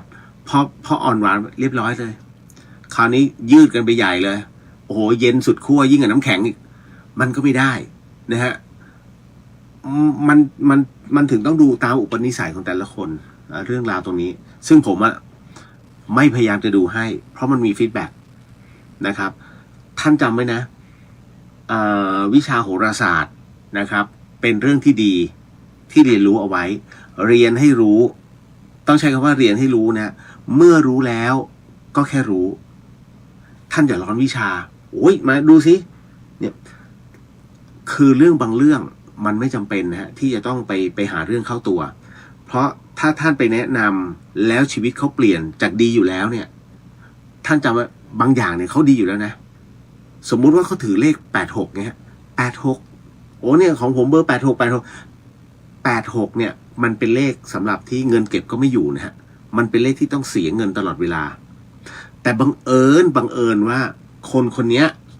ดวงเขาถูกกับเลขนี้ยิ่งแล้วคือจากเป็นคนที่ไม่เคยมีแล้วอันนี้ผมเคยเจอด้วยตัวเองเป็นคนที่ไม่เคยมีแล้วเป็นตอนนี้เป็นเจ้าของรีสอร์ท3รีสอร์ทด้วยกันอย่าไปขัดเลขเขานะฮะห้ามไปขัดเด็ดขาดนะอ๋อพี่ต้องเปลี่ยนนะถ้าเปลี่ยนแล้วชีวิตเขาดิ่งลงนี้ซวยเลยนะฮะเพราะฉะนั้นนั่นหมายถึงว่าเลข86เหมาะสมกับเขาแล้วท่านต้องดูพื้นฐานของฐานะเขาด้วยต้องถามเขานิดนึงว่าตอนนี้มันมีอย่างนี้ใช่ไหมมันมีการใช้จ่ายในเรื่องของรีสอร์ทเป็นธรรมดาแต่มันต้องมีหลายๆอย่างที่ต้องมาประกอบกันคือผมก็ช่วยกัลยาณมิตรหลายคนเอาง่ายๆหนึ่งก็มีพี่เจี๊ยบเนี่ยที่เวลาพี่เจี๊ยบมีปัญหาก็จะส่งน้องเลียวดูให้พี่หน่อยผมก็จะบอกให้ว่ามันเป็นงี้แต่ว่าก็พยายามว่าทำให้ดีที่สุดนะฮะแล้วก็จะมีอีก2-3ท่านที่พอไม่มั่นใจก็จะส่งข้อความมาบอกอ๋อลองตรงนี้ดูก็พยายามแนะนำให้แต่ว่านานๆผมจะตอบไปทีนึงเพราะว่ามันไม่ว่างไงมันเวลาต้องพิมพ์อธิบายมันไม่เหมือนกับยกหูโทรนะครับยกหูโทรแกก็จำไม่ได้ นะมันก็เลยต้องพิมพ์นะฮะมีตัวนี้ลองดูนะอันนี้มีโจทย์อยู่นะฮะคุณนะสวัสดีค่ะทิศเลียงสวัสดีครับผมอ้วนสวัสดีครับพี่สวัสดีครับวิสาขาบูชาเจอกันนะฮะวิสาขาบูชาเนี่ยก่อนวิสาขาบูชา1 วันรู้สึกจะเป็นเทศกาลเดินขึ้นดอยสุเทพหรือว่าเตลขึ้นดอยผมไม่แน่ใจปีนี้ผมจะไหวป่ะนะฮะขึ้นทุกปี16 ปีที่อยู่ที่เชียงใหม่ขึ้นทุกปีนะฮะไม่มีครั้งไหนไม่ขึ้นเลยแล้วถูกให้ตั้งบูธแล้วผมเป็นบูธแรกๆที่ทำในบูธที่มันไม่เหมือนใครผมเป็นคนที่ไม่ชอบทำอะไรที่เหมือนใครจนถูกบูธอื่นทำตามแล้วก็โดนสั่งห้าม นะต่อมาคุณจินชาสาธุคุณเลียวและทุกท่านปฏิบัติภาวนาร่วมกันนะคะยินดีครับจอยตอนนั่งสมาธิพยายามจะวางใจให้ว่างอยู่กับลมหายใจแต่ยิ่งว่างความกังวลหรือเรื่องที่จะต้องทำยิ่งมาให้เห็นชัดขึ้นเยอะแยะเชียวค่ะมันเป็นเรื่องที่ Data มันสะสมอยู่ข้างในอันนี้เป็นทุกคนนะคุณผู้ฟังเวลาท่านนั่งสมาธินะฮะแล้วท่านนั่งเนี่ย พ่อแม่ครูบาอาจารย์ไม่ต้องเอาผมไปเกี่ยวนะผมแค่ทำตามหลักของท่านพ่อแม่ครูบาอาจารย์บอกให้ดูลมหายใจเข้าลึกๆหายใจออกเอาสติตามลมหมายถึงว่าทุกครั้งเวลาท่านหายใจเข้าเฮ้ยลมหายใจมาแล้วหายใจออกเฮ้ยลมหายใจออกไปแล้วก็ไปสุดที่ปลายจมูกแต่ถ้าเมื่อไหร่ก็ตามพอนั่งไปเรื่อยๆนั่งปุ๊บแล้วมันแวบมันมีเรื่องไอ้นู่นไอ้นี่ขึ้นมาเรื่องงานนะฮะรายงานยังไม่ได้ทำเลยเว้ยเฮ้ยเดี๋ยวพรุ่งนี้ต้องส่งไอ้นั่นไอ้นี่นายสั่งอันนี้ไว้เดี๋ยวต้องทำมันค้างคาอยู่ไหนท่านจำไว้นะไอ้เนี่ยตัวที่มันเกาะอยู่ในเบื้องลึกของจิตที่มันแกะไม่ออกนะฮะไอ้ตัวเนี้ยไอ้ตัวดีเลยมันพร้อมที่เขาเรียกมันคือตัวมารเลยมันคือตัวมารที่ฝังอยู่ในจิต และไอ้ตัวเนี้ยมันคอยที่เมื่อไหร่ก็ตามที่จิตคุณนิ่งปุ๊บมันจะรีบขึ้นมาทันทีขึ้นมาให้คุณได้คิดมันจะเป็นไงฮะนี่คือศัตรูอัญชากาศที่ขจัดถามว่าขจัดยากไหมต้องวางทั้งหมดไร้ความกังวลแล้วต้องใช้เครื่องช่วยฮะเครื่องช่วยในที่นี้คืออะไรตัดทุกอย่างออกในตัวฮะทำไมครูบาอาจารย์จึงต้องปลีกวิเวกไปอยู่ตรงน้ำตกผมเนี่ยทุกเช้าถามหลวงพี่โยนั่งกัน2 รูปนั่ง1 รูป 1 คนตรงน้ำตกนะหน้าวัดฝายหินก็นั่งกรรมฐานเอาเสียงน้ำเข้ามาจับเพราะในเมื่อจิตมันจะวอกแวกแล้วจากเสียงแอมเบียนรอบข้างเนี่ยเฮ้ยถ้านั่งแล้วมันมีขอเสียงอย่างอื่นเข้ามาแทนหรืออีกนัยยะหนึ่งซึ่งท่านทำได้นะฮะก็คือเปิดบรรเลงเบาๆเป็นเสียงธรรมชาติไม่ต้องเสียงสวดมนต์ก็ได้ฮะนะเอาธรรมดานะสวดมนต์ไปเนี่ยบางทีท่านจับใจความไม่ได้เอาเป็นคำเทศหลวงปู่หลวงตาก็ได้นะฮะเพราะว่าจิตมันจะไปจับตรงนั้นขอให้มีตัวกระตุ้นนิดนึงมันต้องมีตัวช่วยหรือถ้าไม่เช่นนั้นนะฮะอีกตัวหนึ่งคือท่านเคยได้ยินคำว่านั่งสมาธิแบบลืมตาไหมซึ่งมันน้อยคนมากที่จะทำได้เพราะทุกอย่างที่ผ่านเข้ามาในโสตประสาทของเราเนี่ยฮะอายตนะเนี่ยมันทำให้เราวอกแวกได้หมดเพราะฉะนั้นคนที่จะนั่งสมาธิแบบลืมตาที่เราเรียกว่ากสิณเนี่ยที่เราเรียกมันว่ากสิณเนี่ยนะฮะต้องมีตัวช่วยต้องเพ่งให้ได้แล้วก็มองไปต้องใช้วิธีนี้ฮะเพราะไม่งั้นมันจะผุดขึ้นมาจอยต้องลองกสิณแล้วเดี๋ยวไว้ค่อยสอนอีกทีนะครับเอาต่อมานิดนึงนะครับคือในเรื่องของกสิณเนี่ยถามว่ายากไหมไม่ยากถ้าท่านรู้หลักนะฮะกสิณไม่ใช่คือกสิณไฟบางคนก็จะไปโอ้เดี๋ยวต้องฝึกกสิณไฟแล้วก็เพ่งไปพอเพ่งไปปุ๊บเฮ้ยเดี๋ยวมันต้องมีนกตายมีคนอันนั้นเวอร์วางไปอันนั้นนะครับคือถ้านั่งสมาธิแล้วต้องเพ่งแล้วตายเอาอะไรมาบรรลุเนี่ยแค่นี้ก็ปานาแล้วบางอย่างต้องใช้ปัญญาเข้ามาช่วยคือกสิณเนี่ยมันแค่เพ่งเพื่อให้จิตนิ่งเมื่อจิตนิ่งเสร็จปุ๊บหลับตาไม่ต้องเพ่งจนไฟดับถ้าอยากเพ่งจนไฟดับก็เป่านิดเดียวแค่นั้นเลยฮะเอาให้มันนิ่งฮะมันเป็นเครื่องช่วยเฉยๆในเรื่องของกสิณเพราะฉะนั้นเนี่ยกรรมฐาน40 ทัศน์เนี่ยมีเยอะมากอันนี้ให้ท่านได้ลองดูนะให้ลองฝึกดูนะครับมันจะมีคำถามมากมายหลายท่านบอกว่าถามว่าการกรวดน้ำสำคัญแค่ไหนคะเอาจริงนะฮะการกรวดน้ำเนี่ยหลับตานึก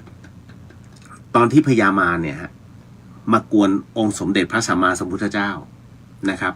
แล้วพระแม่ธรณีต้องขึ้นมารับไม่ได้ที่อยู่ๆแล้วจะมากวนพระศาสดานะฮะพระแม่ธรณีจึงเป็นพยานให้ว่าอยากรู้ใช่ไหมว่าบุญที่องค์พระสัมมาสัมพุทธเจ้านั้นท่านได้ทำเอาไว้เนี่ยทุกชาติทุกกับทุกกันเนี่ยมันเยอะแค่ไหนน้ำที่ค่อยๆเทลงไปฮะเท่านั้นแหละพระแม่ธรณีเลยแสดงให้เห็น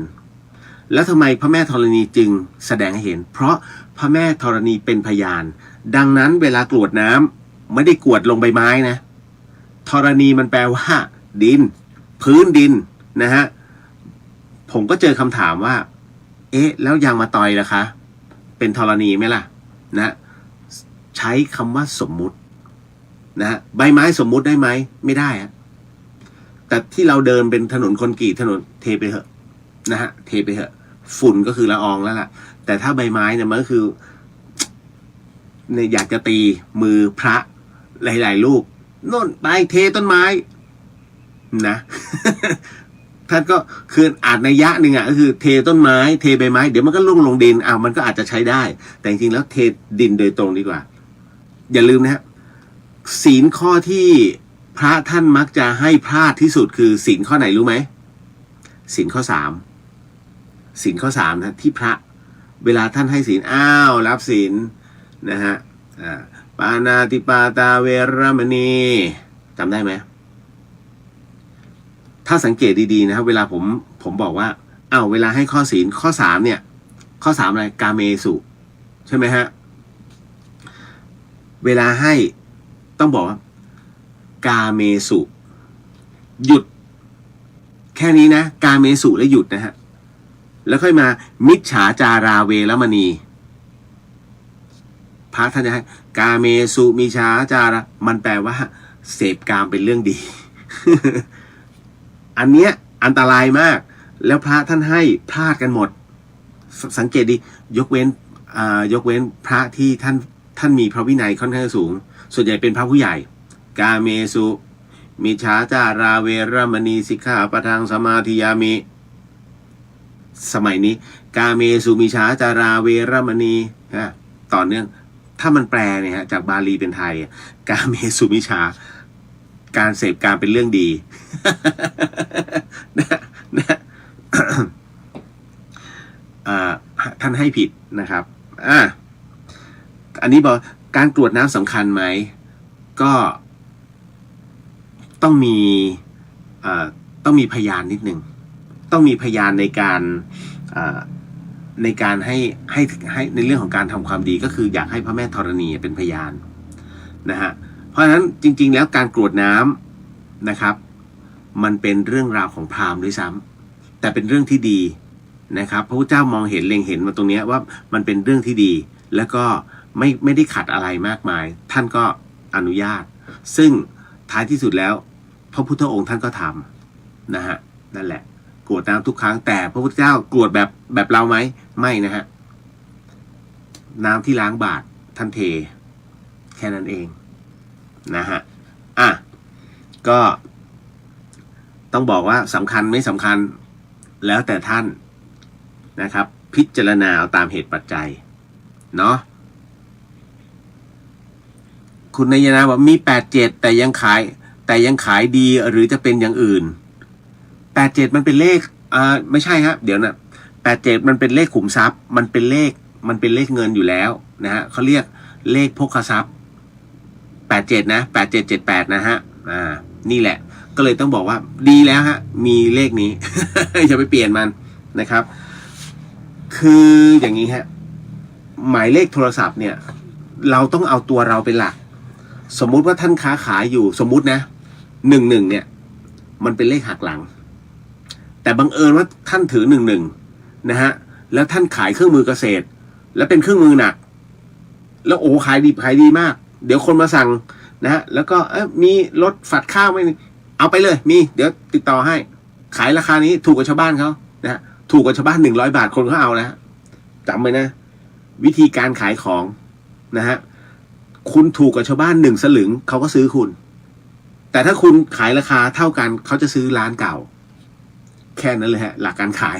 นะฮะกรณีตรงนี้11เนี่ยมันเป็นเลขสำหรับผู้ที่เป็นงานช่างงานเกษตรนะครับถ้าไปแปลแทงข้างหลังเนี่ยมันก็อันนี้เป็นเรื่องของการคบค้าสมาคมกับเพื่อนฝูงอย่าไปกินเหล้าคนถือ11อย่าไปกินเหล้ากับเพื่อนเยอะหรือว่ากินจนเมาอันตรายกับชีวิตตัวเองนะฮะเพราะมันมีการทิ่มแทงเกิดขึ้นแต่ถ้าเปิดร้านในเรื่องของขายวัสดุนะฮะวัสดุก่อสร้างเครื่องเกษตรงานช่างสมควรมากเพราะมันเป็นเลขที่ส่งเสริมเห็นไหมมันเยอะมากครับในเรื่องของศาสตร์ในเรื่องของการดูอะไรพวกนี้ซึ่งผมไม่ได้ทิ้งมันแต่พอเรารับรู้เนี่ยเราก็รู้แล้วว่าอ๋อตรงนี้มันเป็นอย่างนี้นะถ้าไม่หนักผมไม่ทักก็จะเป็นอย่างนั้นฮะนะฮะอยากขอความคิดเห็นหน่อยค่ะกรณีที่พระพุทธรูปแตกหักหรือศาลพระภูมิแตกหักต้องเอาไปทิ้งไว้ใต้ต้นโพเท่านั้นหรือคะ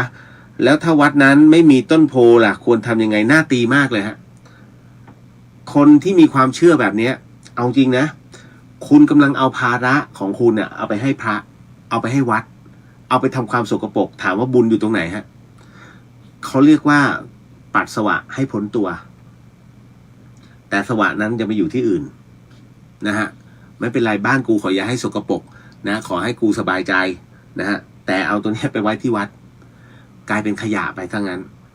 แล้ววันที่ท่านซื้อมาเนี่ยนะฮะวันที่ท่านซื้อมาท่านนับถือนะฮะในเรื่องของพระพุทธรูปเนี่ยฮะทำไมท่านจึงไม่เก็บเอาไว้ก็เขาบอกมันเป็นอัปมงคลใคร นะฮะใครเนี่ยที่เขาว่าผมถึงได้บอกไงว่าซีกหนึ่งของพระสมเด็จวัดระฆังนะไม่ว่าจะพิมพ์ไหนก็แล้วแต่เป็นของแท้นะฮะถามว่าท่านทิ้งไหมถ้าท่านทิ้งท่านเอามาให้ผมเก็บเองคือในเรื่องของตลาดพระนะฮะปัจจุบันเนี้ยแค่ถ้าเป็นพระสมเด็จถ้าแตกหักแล้วนะฮะท่านมีครึ่งไม่เป็นครึ่งหัวครึ่งบนหรือว่าครึ่งข้างครึ่งซ้ายครึ่งขวาเอาไปเถอะ500,000ก็ขายได้นี่ตกลงยังจะทิ้งไหมเหมือนกันฮะพระพุทธรูปที่แตกหักเนี่ยฮะแค่ท่านเอากาวนะฮะหรือว่าเรซินหรือว่าอะไรก็ตามเนี่ยกาวยางสมัยเนี้ยมีเยอะแยะนะฮะติดท่านสวดโพชฌงค์9 จบทุกอย่างกลับมาเหมือนเดิมฮะนะเพียงแต่ถ้าดูไม่สวยท่านติดให้เรียบร้อยแล้วไปถวายวัดอย่างเงี้ยโอเคกว่าแต่ท่านไม่ให้เอาพระแตกหักศาลพระภูมิแตกหักไปถวายพระอันนี้ไม่ใช่อันนี้ท่านกำลังเอาขยะไปทิ้งวัดนะครับอย่าได้ทำเด็ดขาดนะอันนี้อยู่ใกล้ตีมือ อันนี้ต้องตีนะฮะเห็นมีคลิปอันนี้ที่ผมบอกไว้ว่าเห็นมีคลิปที่เตือนเวลาเข้าป่าให้นอนบนห้างนะฮะเพราะว่าจะเจอเสือสมิงมันมีจริงหรือครับผมจะบอกเคยเห็นใช่ไหมฮะที่เป็นคลิปเป็นคลิปเรียวนะฮะไม่ใช่ผมเป็นคลิปเรียวที่มันขึ้นมานะฮะไม่ว่าจะเป็นช่องทางอะไรก็แล้วแต่ที่ไหนจุดไฟที่โยนมานะคือถ้ามันมีกันแบบนี้อยู่เรื่อยๆนะครับสำหรับตรงนี้ไม่ต้องเข้าป่าเลยฮะพวกผมก็ไม่ต้องขับออฟโรดไปนอนในป่าเลยฮะนะฮะคือถามว่ามีจริงไหมมันมีฮะมีจริงแต่มันเป็นป่าที่เรียกป่าทึบในที่นี้ที่ไหนตั้งแต่ทุ่งใหญ่นเรศวรขึ้นไปนะไปสิ้นสุดตรงตากเรื่องราวแบบนี้ยังคงมีอยู่นะฮะในส่วนของดงพญาเย็นบางจุดยังมีอยู่นะฮะในส่วนของเทือกเขาบรรทัดยังมีอยู่นะสันกาลาคีรีบางส่วนยังมีอยู่ทำไมถึงรู้ว่ามันยังมีอยู่ก็เพราะมันมีเรื่องราวแบบนี้เกิดขึ้นเรื่อยๆนะฮะแล้วเรื่องตรงนี้มันจะเป็นที่รับรู้กันในหมู่ของชาวบ้านและก็พรานไม่ใช่ไม่ให้มาถ่ายคอนเทนต์กันง่ายๆแบบนี้แล้วมันไม่ได้มาแบบนี้ฮะนะฮะในเรื่องของเสือสมิงนะครับมันดูง่ายมากนะในกรณีตรงนี้เสือสมิงจุดไฟไม่ได้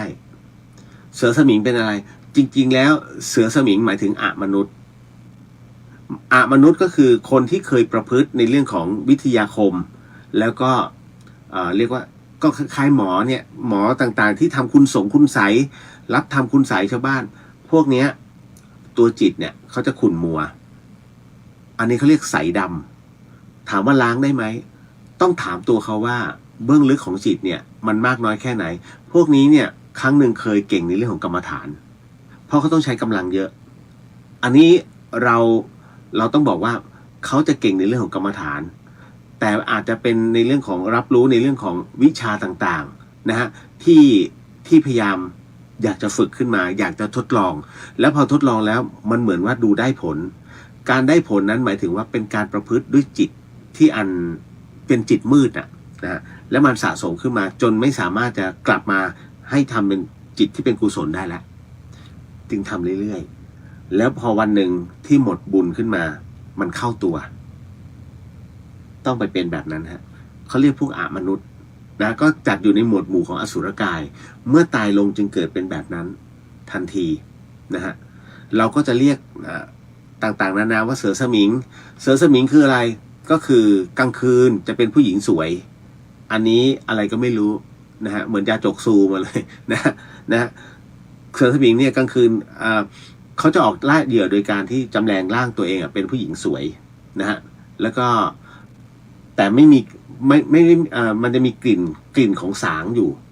กลิ่นเหม็นเหม็นแบบเหม็นสางนะฮะเหม็นกึ่งเน่านิดเนี่ยเห็นไหมเรื่องกลิ่นเรื่องรสชาติบางทีมันก็พูดยากแล้วมาแบบนี้ฮะมันก็จะมานะถ้าจุดไฟเขาจะกลัวเหตุที่กลัวเพราะว่าพวกนี้เขาไม่มีแววตานะพอจุดไฟปุ๊บเนี่ยนะมันจะแสบทันทีแล้วก็จะรีบ หันกลับไปนะฮะมันคือสัญชาตญาณนะฮะที่เกิดขึ้นกับพวกมนุษย์โดยเฉพาะนะฮะก็คือไฟนี่เองนะฮะเคยอ่านคร่าวๆนะฮะผมเคยอ่านคร่าวๆในหนังสือตุ๋ยตูนอันนี้เล่าให้ฟังเล่นๆนะเล่าให้ฟังเล่นๆเคยอ่านคร่าวๆในหนังสือตุ๋ยตูนว่าเอ๊ะทำไมพวกอสุรกายตอนนั้นชอบอ่านพวกมัมมี่นะฮะว่าที่เข้าไปนะฮะแล้วก็ไปเจอพวกอะไรพวกเนี้ยทำไมมันต้องกลัวแสงเขาบอกว่าในสมัยก่อนนั้นเมื่อโลกอุบัติขึ้นมาสิ่งแรกที่ทำให้เกิดความตกตะลึงขึ้นมาคือไฟจากการฟ้าผ่าและการเสียดสีของไม้แล้วเขาก็เอามือไปใกล้ๆนะฮะแล้วมันก็ร้อนพอร้อนเกิดขึ้นมาเนี่ยกว่าจะหายมันใช้เวลานานเขาจึงกลัวความกลัวตรงนี้การรับรู้ความร้อนตรงนี้มันเขาเรียกสั่งสมในจิตนะฮะแล้วสั่งสมในจิตเนี่ยพอมันเกิดขึ้นไปเรื่อยๆแต่ละกาลเวลาไฟจึงเป็นเทพเจ้าในการบูชามาตลอดอาจารย์ที่เขียนเป็นเรื่องเป็นราวมากสนุกมากนะฮะอันนี้แค่สันนิษฐานเฉยๆนะผมก็เล่าไปนะฮะเรื่องราวตัวนี้เล่าไปให้คุณผู้ฟังได้ฟังกันนะฮะเพราะฉะนั้นมันมีจริงไหมมีจริงแต่ไม่ใช่ทั้งหมดทั้งมวลนะฮะไม่ใช่ทั้งหมดทั้งมวลนะครับในหัวข้ออันนี้เมื่อกี้ที่ผมเล่าให้ฟังนะว่าบุญบาปนะฮะกรรมดีกรรมชั่วมันเก็บตรงไหนเมื่อเราทำสงสัยใช่ไหมฮะสงสัยก็จะบอกกรรมดีกรรมชั่วไม่มีธนาคารในการเก็บไม่มีนะฮะไปเก็บอยู่สวรรค์ชั้นนี้หรือนรกชั้นไม่ใช่เมื่อเราทำแล้วมันเกิดจากตรงไหนความรู้สึกผิดชอบชั่วดีมันเกิดจากตัวจิตฮะนั่นแหละฮะตัวธนาคารที่เก็บฝังมันจะแบ่งทันทีนะฮะเมื่อเราทำกรรมชั่วต่อให้ท่านทำกรรมดีแค่ไหนนะฮะต่อให้เราทำกรรมดีแค่ไหนคิดว่าเรื่องนี้เป็นเรื่องที่ดีแต่เป็นเรื่องที่ผลกระทบภาพรวมดีกับเราแต่คนอื่นมองว่าชั่วตัวเนี้ยมันจะถูกฝังทางด้านมืดทันทีฮะนั่นหมายถึงว่าเห็นผิดเป็นชอบแค่นั้นเลยนะฮะพวกใช้น้ำท่อมพวกที่เสพยาแล้วมองว่าอันนี้มันจะฆ่าแล้วผมฆ่ามันเพราะผมป้องกันตัวเห็นผิดเป็นชอบเห็นไหมฮะเพราะมันหลอนนั่นแหละเนี่ยคือกรณีตรงนี้เพราะฉะนั้นเมื่อเราทำกรรมดีแล้วก็แล้วแต่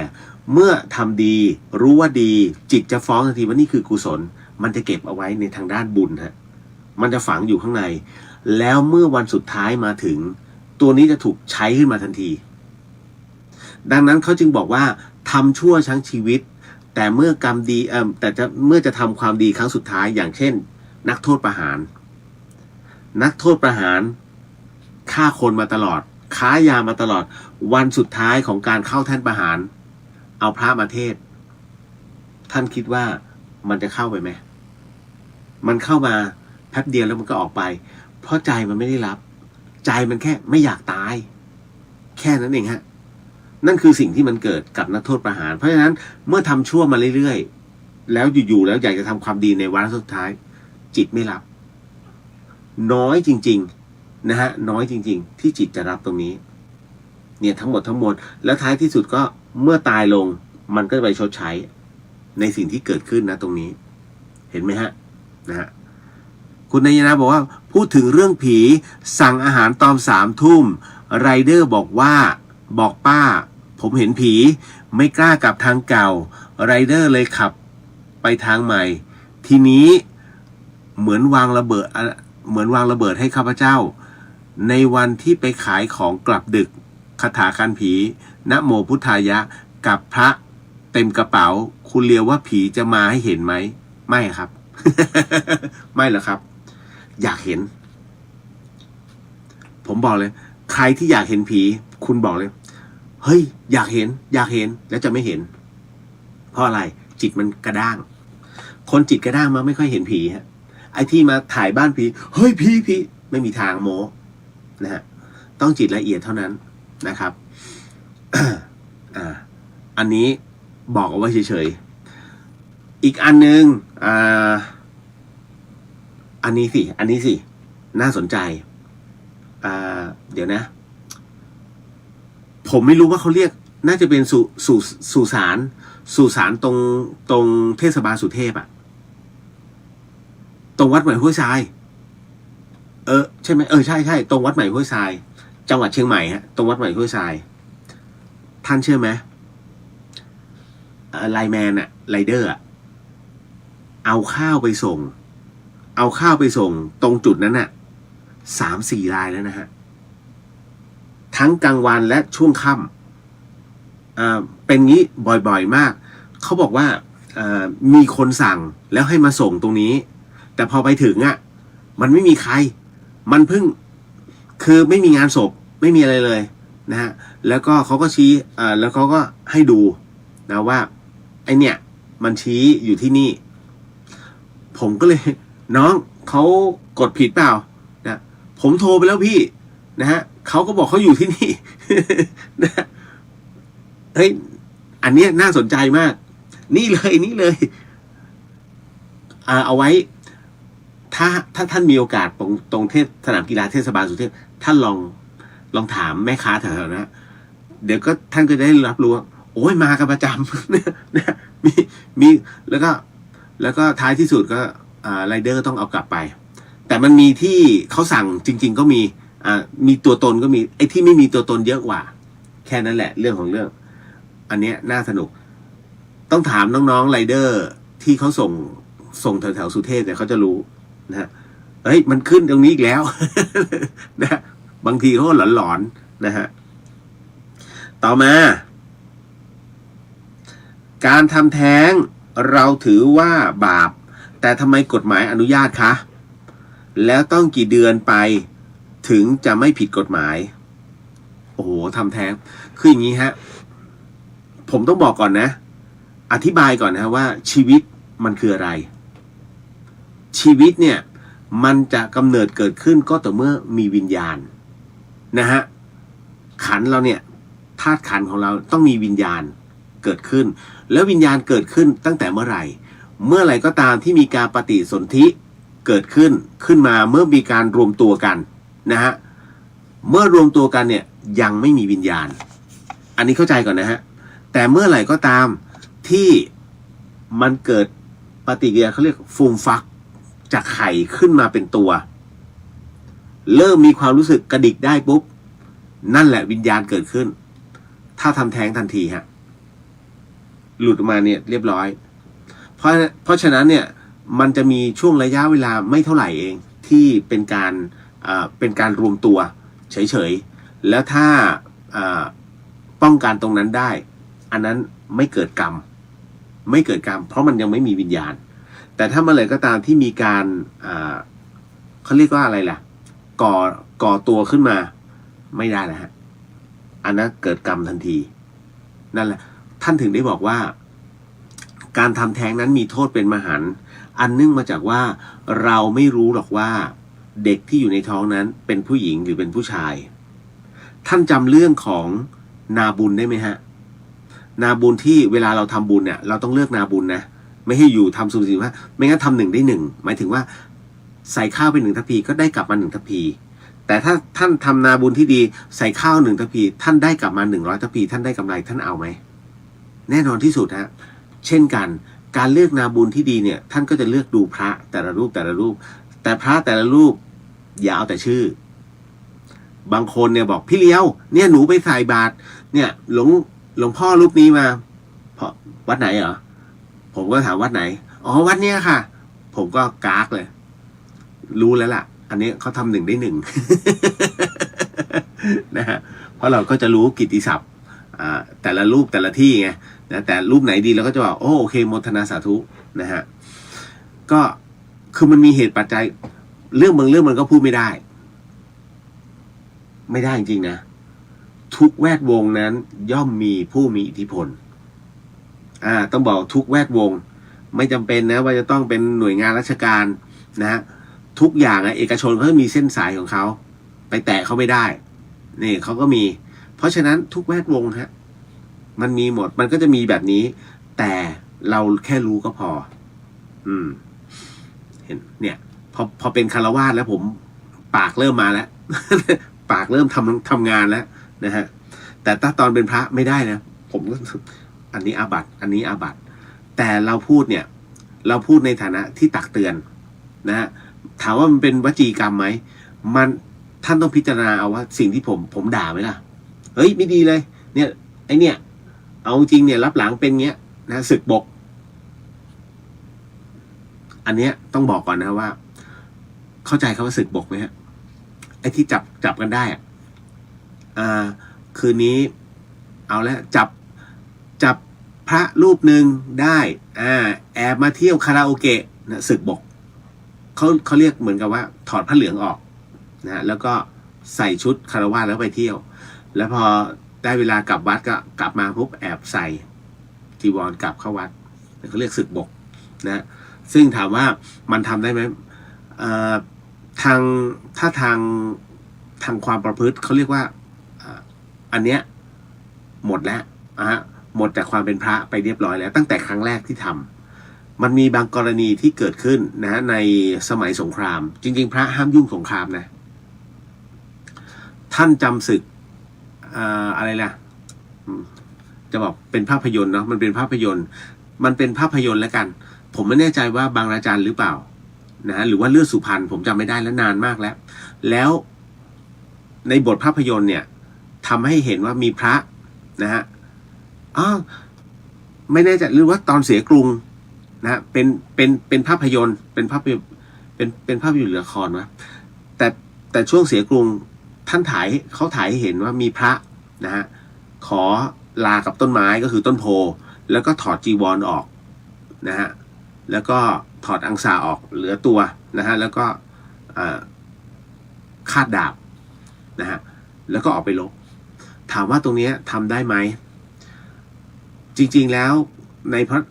พระวินัยเนี่ยห้ามพระนะฮะไปวุ่นวายเรื่องสงครามแม้กระทั่งดูก็ห้ามนะแต่พอถึงตรงนี้เขาปรับอาบัติเป็นปาจิตตี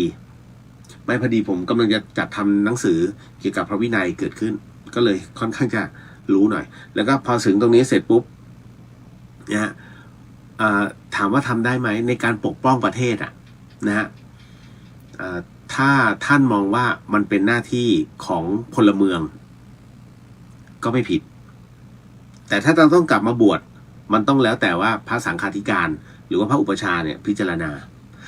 มันมีเรื่องราวเยอะมากในเรื่องราวแบบนี้เพราะฉะนั้นเนี่ยกลับมาในเรื่องของการทำแท้งก่อนว่าถามว่าบาปแต่ทำไมกฎหมายมารองรับคนที่ออกกฎหมายเนี่ยต้องถามว่าเขานับถืออะไรแบบไหนต่างประเทศถือว่าการทำแท้งนะฮะเป็นเรื่องที่ถูกต้องแต่ของประเทศไทยต้องบอกก่อนนะฮะว่าน้องอย่าเข้าใจผิดนะครับการทำแท้งในประเทศไทยไม่ได้ถูกกฎหมายนะฮะกฎหมายเนี่ยเปิดช่องเอาไว้ในกรณีที่มีเหตุให้ต้องทำกรณีอย่างเช่นยกตัวอย่างเช่นถูกข่มขืนนะฮะมีบุตรไม่พึงประสงค์อย่างเงี้ยอันเนี้ยกฎหมายเปิดช่องเอาไว้ให้แต่ถ้าทำเองไม่ได้นะครับอันนี้ผิดกฎหมายด้วยบาปด้วยนะตัวกรรมมาแน่ๆเพราะฉะนั้นต้องทำความเข้าใจมันก่อนเนาะต่อมาเห็นข่าวพระถูกพวกเงินกู้บังคับถอดจีวรแล้วซ้อมพี่เลียมมีความเห็นว่าไงอันนี้เป็นเรื่องต้องบอกว่ามันเป็นเรื่องที่น่าเกลียดมันเป็นเรื่องที่น่าเกลียดมากนะฮะกับกลุ่มแก๊งเงินกู้แต่คราวนี้ก็ต้องดูก่อนนะว่าผู้ที่กู้เห็นว่าเป็นพระใหม่เพิ่งบวชนะครับแล้วก็ค้นในกุฏิก็ไปเจอน้ำใบกระท่อมถามว่าน้ำใบกระท่อมนั้นผิดพระวินัยไหมนะฮะน้ำใบกระท่อมเนี่ยถ้าพูดถึงในส่วนของการดื่มเพื่อรักษาโรคไม่มีปัญหาถ้าฉันเป็นยานะไม่มีปัญหาแต่ถ้าฉันเพื่อให้เขาเรียกว่าเพ้อนะหรือว่าคุมสติไม่ได้อันนี้อาบัตินะฮะอันนี้ถือว่าอาบัติถามว่าอาบัติถึงขนาดจับศึกไหมไม่มันแค่สุราเมรยะมันไม่ใช่อดินนาไม่ใช่ขโมยนะฮะพระเราเนี่ยนะฮะศีลที่ละเลยมากที่สุดคิดว่ามันไม่ใช่เนี่ยนะแต่จริงๆมันคือใช่คือศีลข้ออดินนาเนี่ยหมายถึงว่าการขโมยในความหมายของเราจริงๆมันไม่ใช่แค่นั้นนะฮะ มันมีถึงที่บอกว่าศีล227ข้อของพระเนี่ยถ้าแยกย่อยเป็นจุด1.2มัน2,000 กว่ามัน 2,000 กว่าข้ออย่างกรณีอย่างเช่นสมมุตินะฮะสมมุติว่าหนังสือใครก็ไม่รู้วางเอาไว้อยู่ตรงหน้าซึ่งไม่อยู่ในวัดนะฮะคือถ้าวัดเนี่ยจะยกย้ายมีปัญหาแต่ถ้าอยู่ด้านนอกสมมุติว่าอยู่ในสถาบันใดสถาบันหนึ่งแล้วกันสมมุติพระเรียนมหาวิทยาลัยแล้วปรากฏว่ามันมีของของโยมเนี่ยวางอยู่ตรงหน้าโต๊ะแล้วพระรูปนี้เอาหนังสือเนี่ยเลื่อนไปสมมุติว่า2 ช่วงโต๊ะอันนี้ถือว่าโดยที่เจ้าของไม่อนุญาตแล้วก็ไม่รับรู้อันนี้ถือว่าอดินาหมดจากความเป็นพระทันทีนะฮะอัตโนมัติเลยแต่เพียงแต่ท่านไม่รู้คือถ้าเคลื่อนของไปเกิน1 ศอกโดยที่เจ้าของไม่อนุญาตหรือไม่รู้เนี่ยทันทีฮะนะแต่ถ้าถามว่าแล้วตรงนี้พอท่านไม่รู้แล้วยังไงยังภาวนาได้ไหมถ้ากลับมาแล้วท่านอ่านในพระวินัยมากขึ้นและท่านไปติดตรงเนี้ยเขาเรียกตาลยอดด้วนมันไม่ก้าวหน้ามันก็จะอยู่แค่ไหนก็แค่นั้นนะฮะเนี่ยมันง่ายมากนะยกเว้นว่าของนั้นอยู่ในวัดแล้วท่านเคลื่อนโยมเขาลืมวันนี้ไว้เคลื่อนมาเก็บไว้ที่กองอำนวยการหรือว่าเก็บไว้ที่ศาลาก็คือไม่ได้เอามาเป็นของตนแต่เคลื่อนมาเพื่อให้เป็นระเบียบแล้วอันนี้ไม่เป็นไรนะฮะมันเยอะมากกรณีตรงนี้เพราะฉะนั้นกรณีที่พระถูกเงินพวกเงินกู้บังคับถอดจีวรนะด้วยความจำยอมเหมือนครั้งหนึ่งในสมัยหนึ่งนะฮะมีพระสุปฏิปันโนรูปหนึ่งนะเป็นพระที่ค่อนข้างจะเคร่งในเรื่องของการปฏิบัติวิปัสสนาจนเป็นที่กล่าวขานมากนะฮะอันนี้ในอดีตนะเหตุเกิดขึ้นณจังหวัดหนึ่งเลยกันบอกได้เลยเนาะที่นครสวรรค์แต่ไม่บอกนะว่าอำเภอไหนวัดไหนนะฮะในสมัยก่อนแล้วท่านปฏิบัติเรียกว่าวิปัสสนาจนกระทั่งโด่งดังมากใครจะไปเนี่ยต้องไปหารูปนี้เหมือนกับว่าวัดอื่นไม่หาเลยมีความกลั่นแกล้งเกิดขึ้นนะจนใส่ร้ายท่านวันหนึ่งเจ้าหน้าที่ตำรวจนะฮะก็คือยศใหญ่นะฮะมาถึงปุ๊บก็จัดการนะฮะจับกุมให้ท่านถอดจีวรท่านไม่ถอดเมื่อท่านไม่ถอดงั้นพระถอดเมื่อพระไม่ยอมถอดเองนะฮะท่านไม่ได้เต็มใจท่านไม่ได้กล่าวคำศึกก็เลยถอดตำรวจคณะนั้นนะฮะก็ถอดจีวรแล้วเอาผ้าขาวให้ใส่นะฮะก็ต้องใส่แต่ท่านไม่ได้กล่าวศึกแล้วก็ท่านไม่ได้ถอดเองแล้วพวกนั้นใส่ท่านเชื่อไหมท่านถูกกักขังอยู่ประมาณไม่แน่ใจว่า3 วันหรือ7 วันนะฮะแล้วก็ถูกปล่อยออกมาไม่มีความผิดแต่เจ้าหน้าที่ทั้งหมดเลยนะฮะผมไม่แน่ใจว่ากี่นายที่ไปบังคับให้ท่านปลดจีวรออกเรียกว่าเสียชีวิตแบบไม่สวยทีละคนนะฮะจนคนสุดท้ายเนี่ยคนสุดท้ายไม่ตายเพราะว่าเขาอยู่ข้างนอกเขาไม่ได้รับรู้ในเรื่องของการจับกุมนี้เหมือนกับน่าเป็นทำหน้าที่ขับรถนะฮะอันนั้นไม่เป็นอะไรแต่ว่าเป็นโรคที่เหมือนกับรักษาไม่หายนะฮะเพราะฉะนั้นเนี่ยกรรมมันมีผลมากเพราะว่าในเรื่องของการกลั่นแกล้งกับพระแบบนี้นะฮะเล่าให้ฟังเฉยๆต่อมาสงสัยครับกรณีที่เจ้าหน้าที่อุทยานที่เสียชีวิตในป่าเห็นเขาทำป้ายวิญญาณไว้แบบนี้วิญญาณเจ้าหน้าที่คนนั้นจะสถิตอยู่ที่นั่นใช่ไหมครับป้ายวิญญาณเหรอไม่ใช่ฮะเข้าใจแล้วคุณผู้ฟังแล้วก็คุณผู้ชมหลายๆท่านเคยไปเขตอุทยานบ้างไหมฮะถ้าสมมุติว่าท่านมีโอกาสแล้วท่านไปเอาง่ายๆขุนตาลง่ายๆเลยฮะขุนตาลหรือทางไปอมก๋อยก็ได้นะฮะตรงออบหลวงเนี่ยถ้าเลยขึ้นไปท่านจะเห็นนะฮะว่าทางซ้ายมือเนี่ยมันจะมีเขาเรียกเป็นฐานแล้วก็มีป้ายชื่อนั้นเป็นป้ายชื่อของผู้ที่ทำทางที่เป็น สายฮอดอมก๋อยเนี่ยสายฮอดแม่เสลียงเนี่ยฮะเป็นผู้ที่ทำทางแล้วเสียชีวิตอุทยานก็เช่นกันฮะอุทยานนั้นก็ถ้าอุทยานไหนเนี่ยมีผู้เสียชีวิตเขาก็จะเอาเหมือนกับเป็นไม้เหมือนเป็นเสาฮะแล้วก็แกะสลักชื่อนะของคนนั้นคนนี้นะว่าเสียชีวิตนะในขณะที่ปฏิบัติหน้าที่เขาก็จะปักไว้1 ต้น 1 ชื่อ1 ต้น 1 ชื่อไม่ใช่ป้ายวิญญาณนะฮะอันนี้ขนลุกเฉยเลยโอ้โหขนลุกหนังไก่โหสิเล่าให้ฟังเล่าให้ฟังเฉยๆในเรื่องของวีรกรรมของท่านแต่ละคนนั่นหมายถึงว่า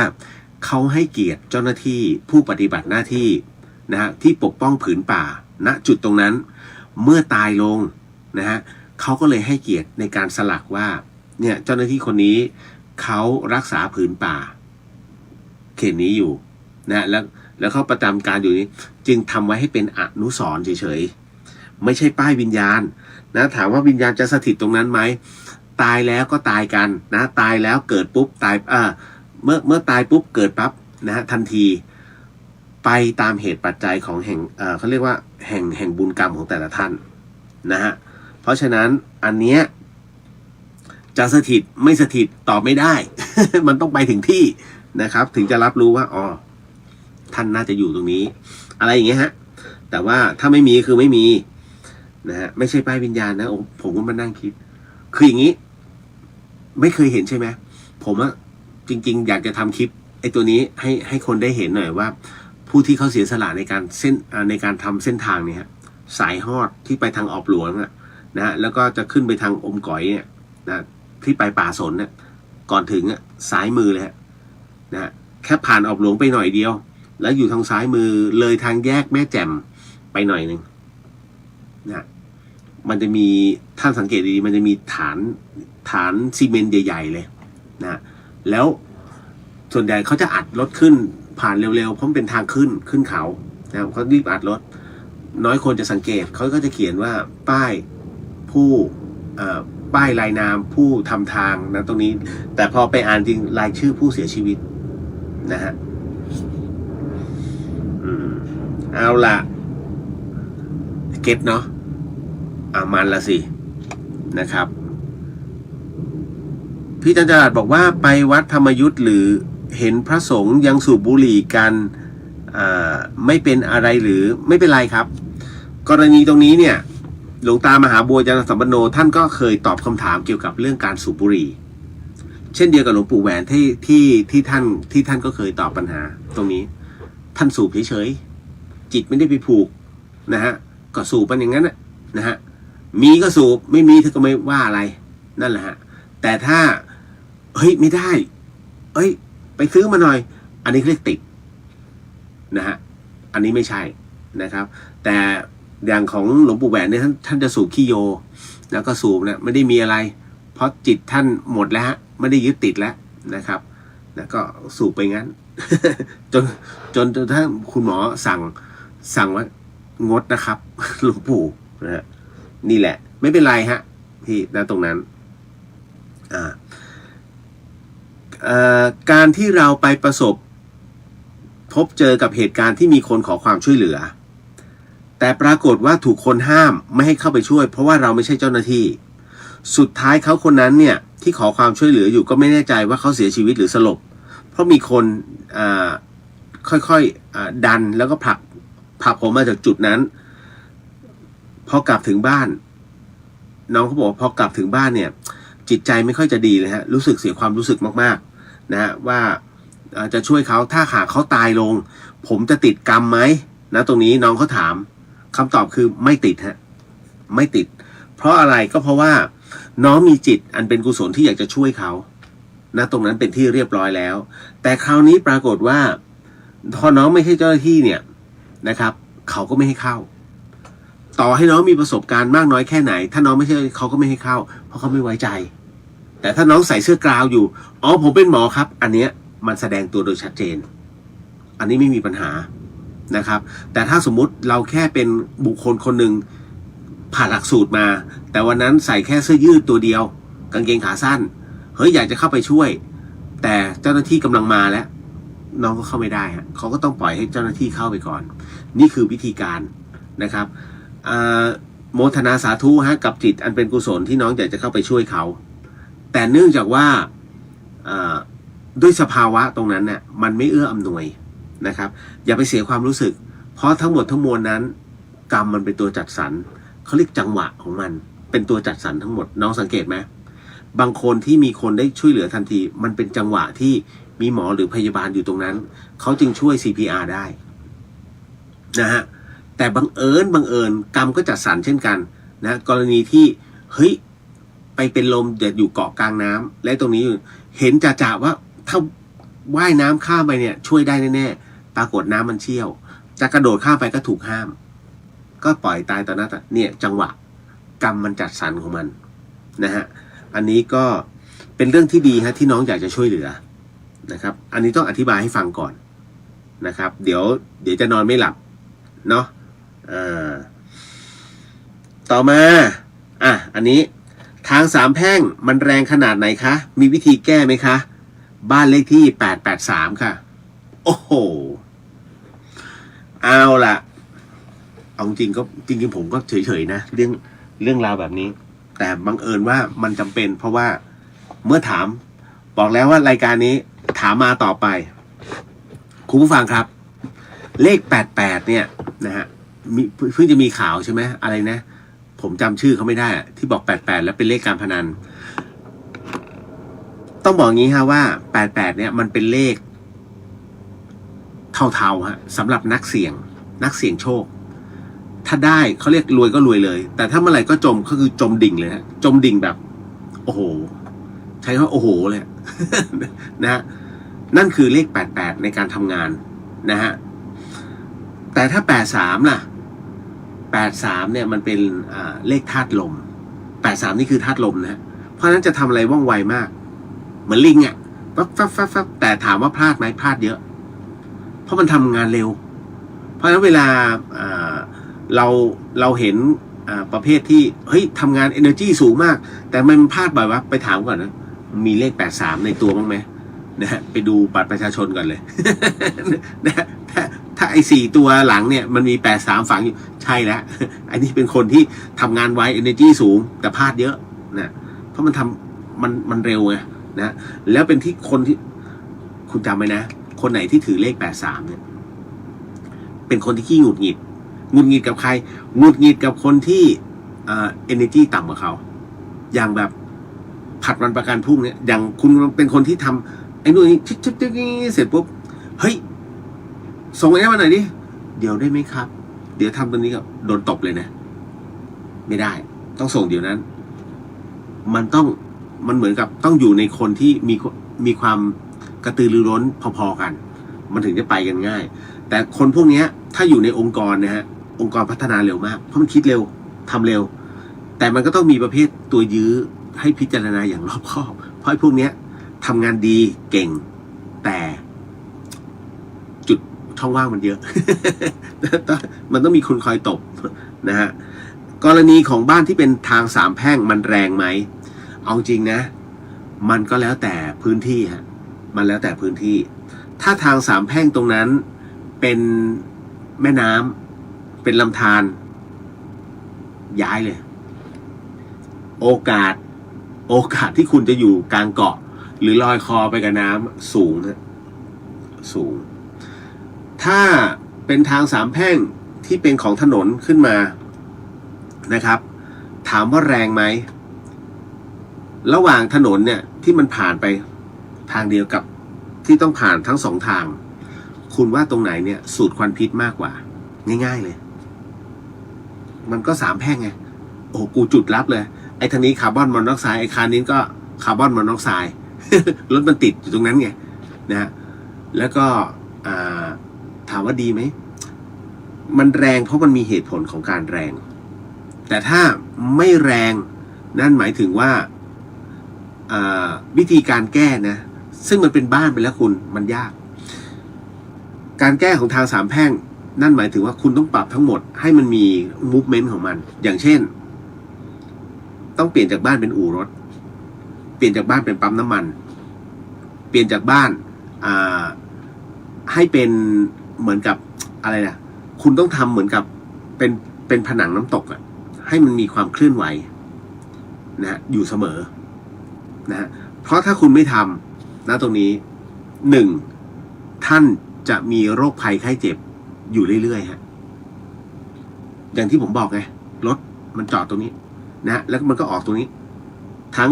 ท่อไอเสียบ้างนะจากรถมันจุดสตาร์ทไงมันติดไฟแดงอยู่สามแพ่ง นะฮะหรือถ้าเป็นแค่เข้าออกมันก็แน่นอนมันเป็นจุดชะลออ่ะนะฮะแล้วท่านต้องประสาทเสียเพราะว่ามันจะมีรถประสบอุบัติเหตุกันแต่เท่านั้นเยอะเห็นไหมแล้วบุคคลในบ้านต้องระมัดระวังเรื่องของเขาเรียกโรคเกี่ยวกับกระดูกครับโรคกระดูกที่ต้องบอกอย่างนี้มันเป็นตรรกะนะฮะเพราะเมื่อเราสูดคาร์บอนมอนอกไซด์ไปมันมีผลกับกระดูกด้วยนะระบบทางเดินหายใจด้วยดังนั้นคนที่อาศัยในบ้านนี้จึงเป็นโรคเกี่ยวกับทางเดินหายใจและกระดูกครับเก็ตนะครับไม่ได้มีอะไรที่นอกเหนือไปกว่าสิ่งที่ผมอธิบายหรือว่าวิทยาศาสตร์ส่วนเลข883เอางี้ถ้าสมมุติว่าบ้านท่านเนี่ยนะฮะอยากจะทำใหม่ง่ายๆเลยฮะท่านทำเป็นเนินให้สูงเข้าไปสูงเข้าไปนะฮะเพื่อมันเหมือนกับเกี่ยวกับกำแพงนะทำเป็นเนินสูงแล้วบ้านอยู่บนเนินปลูกหญ้าไว้สวยงามนะฮะแล้วก็มีน้ำตกนิดนึงนะฮะตรงกำแพงนะฮะหรือไม่งั้นเลยนะฮะไม่งั้นต้องทำเป็นจอแสงเลยให้มันมีความเคลื่อนไหวเกิดขึ้นมันแก้ทางตรงนี้ฮะนะครับเพราะอะไรทำไมการที่ทำให้ผนังตรงสามแพร่งมูฟเมนต์เพราะว่ามันจะทำให้คนที่จอดอยู่ตรงนั้นเนี่ยมีจุดนำสายตาแล้วมันไม่เครียดการออกตัวเห็นน้ำเห็นโฆษณาเป็นหนังเป็นจอมันก็จะดูเพลินพอถึงออกมันก็ออกไปมันมีวิธีแก้ของมันแล้วทำไมต้องเป็นสมมุตินะที่ผมบอกเมื่อกี้ต้องเป็นรถนะหรือว่าปั๊มน้ำมันก็มันทำ3แห่งนะฮะรถเสียเข้าตรงนั้นนี่นู่นนั่นฮะมึงเสียงดังมากูก็ตีปงเคาะไงเกี่ยวกับรถทั้งหมดทั้งมวลตรงนั้นได้หมดเก็ตนะแต่เมื่อมันทำอะไรไม่ได้นะครับมันต้องแก้ที่ตัวผนังนิดนึงนะฮะท่านใช้อย่างนี้ก็ได้ฮะ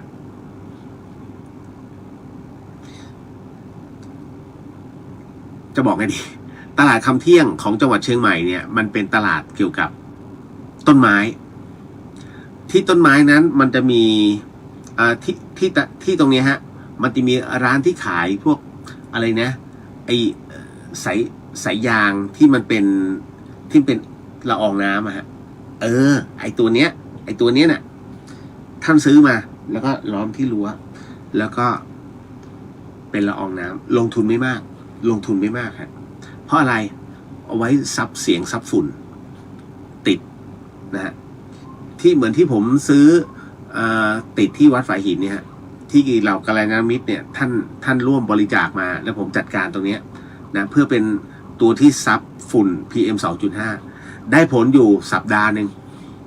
ได้ผลนะฮะเพราะพอนั่งปุ๊บเฮ้ยกลิ่นของควันที่มันออกมาจากภูเขาอะมันรับรู้ทันทีว่าเฮ้ยกลิ่นมันจางลงแต่พอออกนอกพื้นที่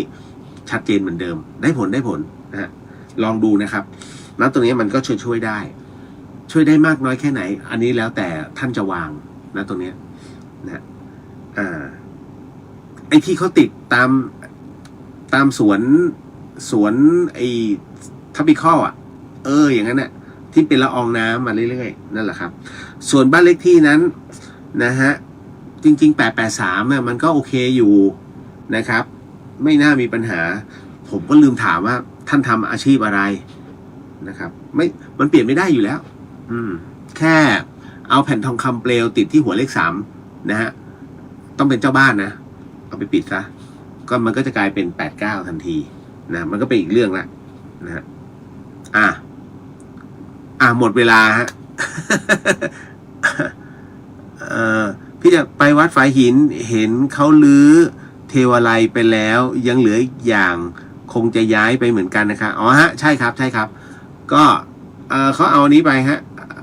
เอาช้างเอราวัณกับพระอินทร์ทรงช้างเอาไปแล้วก็เหลือพระพรหมนะแค่นั้นเองอ่ะก็หมดแล้วนะฮะพรุ่งนี้ไม่มั่นใจว่าจะได้จัดหรือเปล่าเพราะผมต้องดูตัวเองก่อนว่าต้องเดินทางเข้ากรุงเทพไหมฮะก็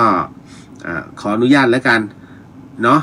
หากมีเหตุตามนี้เดี๋ยวผมจะแจ้งในเฟซอีกทีหนึ่งแล้วกันรับพรเดอร์สาธุสาธุสิ่งหนึ่งสิ่งใดที่ผิดพลาดพลั้งไป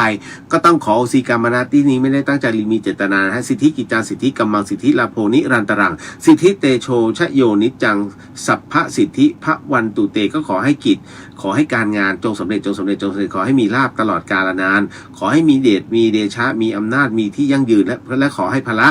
ขอความสำเร็จทั้งหลายทั้งปวงเหล่านี้จงมีแด่ท่านให้ถึงพระนิพพานในชาติปัจจุบันโดยเร็วพลันเทินสาธุสาธุสาธุแล้วเจอกันใหม่ครับแล้วเดี๋ยวจะบอกอีกทีหนึ่งแล้วกันเนาะสาธุครับบ๊ายบาย